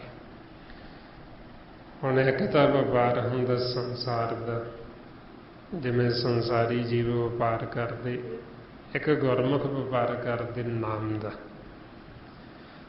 ਜਿਵੇਂ ਹੁਣ ਆਪਾਂ ਇਹ ਸਤ ਸੰਗਤ ਕਰਦੇ, ਸਿਮਰਨ ਕਰਦੇ, ਇਹ ਵੀ ਵਪਾਰ ਹੈ। ਇਹ ਫਿਰ ਵਪਾਰ ਹੈ ਜਿਹੜਾ ਉਹ ਗੁਰਮੁਖ ਕਰਦੇ, ਜਿਹਨੂੰ ਕਹਿੰਦੇ ਵਣਜ ਕਰਨਾ, ਵਪਾਰ ਕਰਨਾ। ਉਹ ਫਿਰ ਕਿਵੇਂ ਵਪਾਰ ਕਰਦੇ? ਇਹਨਾਂ ਵੱਖਰਾਂ ਦਾ, ਇਹਨਾਂ ਸਵਾਸਾਂ ਦਾ। ਜਦੋਂ ਇੱਕ ਜਾਣਾ ਆਪਾਂ ਇਹ ਸ਼ਬਦ ਦੀ ਵਿਚਾਰ ਕਰਦੇ ਹਾਂ, ਬਾਕੀ ਆਪਾਂ ਧਿਆਨ ਦੇ ਨਾਲ ਸੁਣਦੇ ਹਾਂ ਸਾਰੇ, ਇਹਨੂੰ ਕਹਿੰਦੇ ਵਪਾਰ ਹੋ ਰਿਹਾ। ਵੀ ਆਪਦਾ ਵੀ ਧਨ ਜਮ੍ਹਾਂ ਤੇ ਜਦੋਂ ਸੁਣਾਂਗੇ ਸਾਡਾ ਸਾਰਿਆਂ ਦਾ ਹੀ ਹੋ ਜਾਊਗਾ। ਜਿਸ ਨੂੰ ਮਹਾਰਾਜ ਕਹਿੰਦੇ ਵਣਜ ਕਰੋ ਵਣਜਾਰੇ ਹੋ, ਬਖਰ ਲਿਓ ਸੰਭਾਲ, ਤੈਸੀ ਵਸਤ ਵਸਾਈਏ ਜੈਸੀ ਨਿਭੇ ਨਾਲ, ਅੱਗੇ ਸਭ ਸਜਾਨ ਹੈ ਲੈਸੀ ਵਸ ਸੰਭਾਲ, ਭਾਈ ਰੇ ਰਾਮ ਕਹੋ ਚਿਤ ਲਾਏ। ਹੁਣ ਇਹ ਹੈ ਵਪਾਰ ਕਰਨਾ ਨਾਮ ਦਾ, ਵਣਜ ਕਰਨਾ। ਪਰ ਮਹਾਰਾਜ ਕਹਿੰਦੇ ਇਹ ਵਪਾਰ ਕੋਈ ਵਿਰਲਾ ਹੀ ਕਰਦਾ, ਬਹੁਤ ਘੱਟ, ਜ਼ਿਆਦਾ ਕੱਚੇ ਦੇ ਵਪਾਰੀ। ਹੁਣ ਆਪਾਂ ਦੇਖੀਏ ਸੰਸਾਰ 'ਚ ਜਿਵੇਂ ਆਪਾਂ ਵਿਚਰਦੇ ਹਾਂ, ਵੀ ਇਹਦੇ ਵਪਾਰੀ ਕਿੰਨੇ ਕੁ ਮਿਲਦੇ ਨੇ ਆਪਾਂ ਨੂੰ, ਕਿੰਨੇ ਕਿੰਨੇ ਜਦੋਂ ਇਕੱਠੇ ਹੋ ਕੇ ਵੀ ਅਸੀਂ ਮਾਲਕ ਦੀ ਉਸਤਤ ਕਰਦੇ ਹਾਂ, ਪਰਮਾਤਮਾ ਦੇ ਗੁਣ ਗਾਉਂਦੇ, ਉਹਦਾ ਸਿਮਰਨ ਕਰਦੇ ਹਾਂ, ਉਹਦੀ ਸ਼ੋਭਾ ਕਰਦੇ ਹਾਂ, ਬਹੁਤ ਥੋੜ੍ਹੀ। ਜ਼ਿਆਦਾ ਕੀ ਨੇ ਜਦੋਂ ਇਕੱਠੇ ਹੁੰਦੇ ਕੀ ਕਰਦੇ? ਕਿਸੇ ਦੀ ਨਿੰਦੇ, ਕਿਸੇ ਨਾਲ ਵੈਰ ਵਿਰੋਧ, ਕਿਸੇ ਦੀਆਂ ਚੁਗਲੀਆਂ ਕਰ ਲਈਆਂ, ਇਹ ਕਰਦੇ। ਇਹਨੂੰ ਕਹਿੰਦੇ ਕੱਚਾ ਵਪਾਰ। ਇੱਕ ਹੁੰਦਾ ਪੱਕਾ ਵਪਾਰ, ਇੱਕ ਹੁੰਦਾ ਕੱਚਾ ਵਪਾਰ। ਮਹਾਰਾਜ ਕਹਿੰਦੇ ਇੱਕ ਰਤਨ ਪਦਾਰਥ ਵਣਜਦੇ, ਇੱਕ ਕੱਚੇ ਦੇ ਵਪਾਰ। ਵੀ ਇੱਕ ਤਾਂ ਗੁਰਮੁਖ ਨੇ ਜਿਹੜੇ ਵਿਰਲੇ ਵਪਾਰ ਕਰਦੇ ਨਾਮ ਦਾ, ਉਹ ਆਪ ਵੀ ਲਾਹਾ ਖੱਟਦੇ ਤੇ ਸਾਨੂੰ ਵੀ ਲਾਹਾ ਦਿੰਦੇ, ਸਾਡਾ ਵੀ ਧਨ ਜਮ੍ਹਾਂ ਕਰਾ ਦਿੰਦੇ ਸਵਾਸਾਂ ਦਾ। ਤੇ ਇੱਕ ਕੱਚਾ ਵਪਾਰ ਕਰਦੇ, ਆਪਦਾ ਵੀ ਧਨ ਖਰਾਬ ਕਰਨਾ, ਆਪ ਵੀ ਦੁਖੀ ਹੋਣਾ, ਤੇ ਨਾਲ ਦੂਸਰਿਆਂ ਤੇ ਵੀ ਨਿੰਦਿਆ ਕਰ ਕਰਕੇ ਉਹਨਾਂ ਤੇ ਵੀ ਚਿੱਕੜ ਪਾਈ ਜਾਣਾ, ਨਾਲ ਉਹਨਾਂ ਦਾ ਵੀ ਧਨ ਜਿਹੜਾ ਖਰਾਬ ਕਰ ਦੇਣਾ, ਆਪ ਵੀ ਸਜ਼ਾ ਲੈਣੀ, ਤੇ ਨਾਲ ਆਪਦਾ ਮੁੱਖ ਕਾਲਾ ਕਰਾ ਲੈਣਾ, ਤੇ ਨਾਲ ਹੋਰਾਂ ਦਾ ਵੀ ਕਰਾ ਦੇਣਾ। ਇਸ ਕਰਕੇ ਇਹਨੂੰ ਕਹਿੰਦੇ ਕੱਚਾ ਵਪਾਰ। ਤੇ ਇੱਕ ਗੁਰਮੁਖ ਜਿਹੜੇ ਫਿਰ ਵਿਰਲੇ ਵਪਾਰ ਕਰਦੇ, ਵੀ ਜਿਨ੍ਹਾਂ ਦਾ ਆਪਦਾ ਮੁੱਖ ਉਜਲ, ਤੇ ਉਹ ਨਾਲ ਸਾਡਾ ਵੀ ਮੁੱਖ ਉਜਲ ਕਰਾ ਦਿੰਦੇ, ਸਾਡਾ ਵੀ ਮਨ ਸ਼ੁੱਧ, ਸਾਡਾ ਵੀ ਮਨ ਨਿਰਮਲ ਹੋ ਜਾਂਦਾ। ਜਿਹੜੇ ਫਿਰ ਇਹ ਵਪਾਰ ਕਰਦੇ, ਸਤਿਗੁਰ ਕਹਿੰਦੇ ਅਸੀਂ ਉਹਨਾਂ ਤੋਂ ਬਲਿਹਾਰ ਜਾਂਦੇ, ਅਸੀਂ ਉਹਨਾਂ ਤੋਂ ਸਦਕੇ ਜਾਂਦੇ, ਐਸੇ ਵਪਾਰੀਆਂ ਤੋਂ, ਐਸੇ ਗੁਰਮੁਖਾਂ ਤੋਂ, ਵੀ ਜਿਹੜੇ ਆਪ ਵੀ ਸਿਮਰਨ ਕਰਦੇ, ਨਾਲ ਆਪਾਂ ਨੂੰ ਵੀ ਕਰਾਉਂਦੇ, ਜਿਹੜੇ ਮਾਲਕ ਦੀ ਵਡਿਆਈ ਕਰਦੇ, ਸੱਚ ਨਾਮ ਦੀ ਵਡਿਆਈ ਕਰਦੇ, ਉਹਨਾਂ ਦੇ ਫਿਰ ਕਹਿੰਦੇ ਇਹੋ ਵਪਾਰ ਵਿਰਲਾ ਵਪਾਰੀ, ਨਾਨਕ ਤਾਕੇ ਸਦ ਬਲਿਹਾਰੀ। ਵੀ ਉਹਨਾਂ ਤੋਂ ਅਸੀਂ ਸਦਾ ਬਲਿਹਾਰ ਜਾਂਦੇ। ਆਓ ਹੁਣ ਕਿਵੇਂ ਆਪਾਂ ਇਹ ਆਪਣਾ ਧਨ ਸਵਾਸਾਂ ਦਾ ਜਮ੍ਹਾਂ ਕਰਾਉਣਾ, ਕਿਵੇਂ ਅਸੀਂ ਇਹ ਵਪਾਰ ਕਰਨਾ। ਆਓ ਜੋ ਸਤਿਗੁਰੂ ਆਪਾਂ ਨੂੰ ਇਹ ਸਾਸਕ ਰਹੱਸਮਨ ਦੱਸਦੇ ਨੇ, ਆਓ ਸਾਰੇ ਗੁਰਮੁਖ ਪਿਆਰੇ ਕਰੋ ਜੀ ਸ਼ੁਰੂ। ਵਾਹਿਗੁਰੂ ਵਾਹਿਗੁਰੂ ਵਾਹਿਗੁਰੂ ਵਾਹਿਗੁਰੂ ਵਾਹਿਗੁਰੂ ਵਾਹਿਗੁਰੂ ਵਾਹਿਗੁਰੂ ਵਾਹਿਗੁਰੂ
ਵਾਹਿਗੁਰੂ ਜੀ ਕਾ ਖਾਲਸਾ ਵਾਹਿਗੁਰੂ ਜੀ ਕੀ ਫਤਿਹ।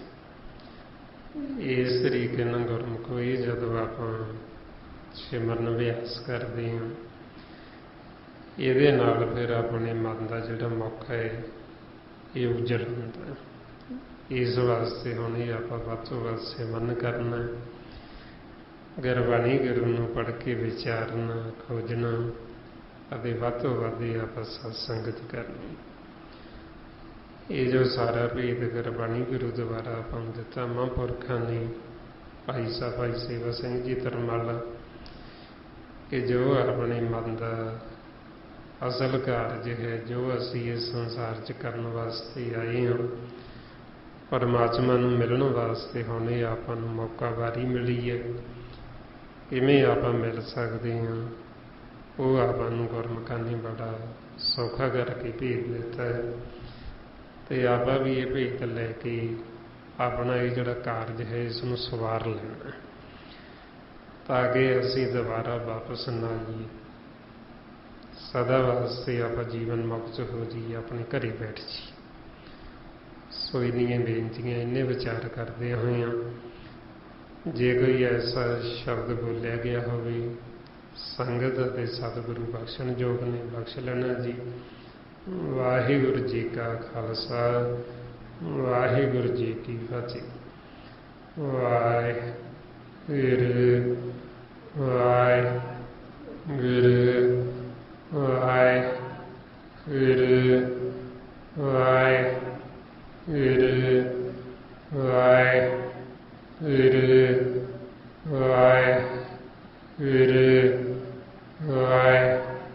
ਵਾਹਿਗੁਰੂ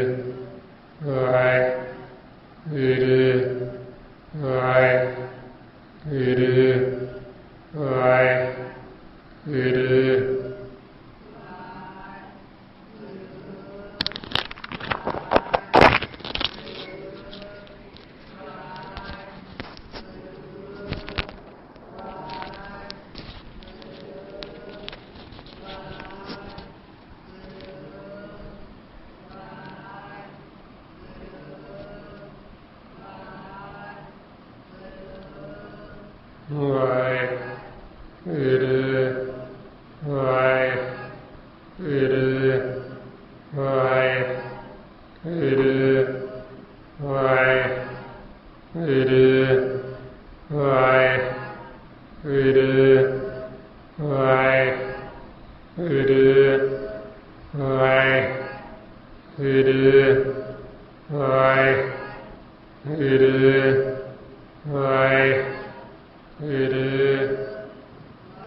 ਵਾਹਿਗੁਰੂ।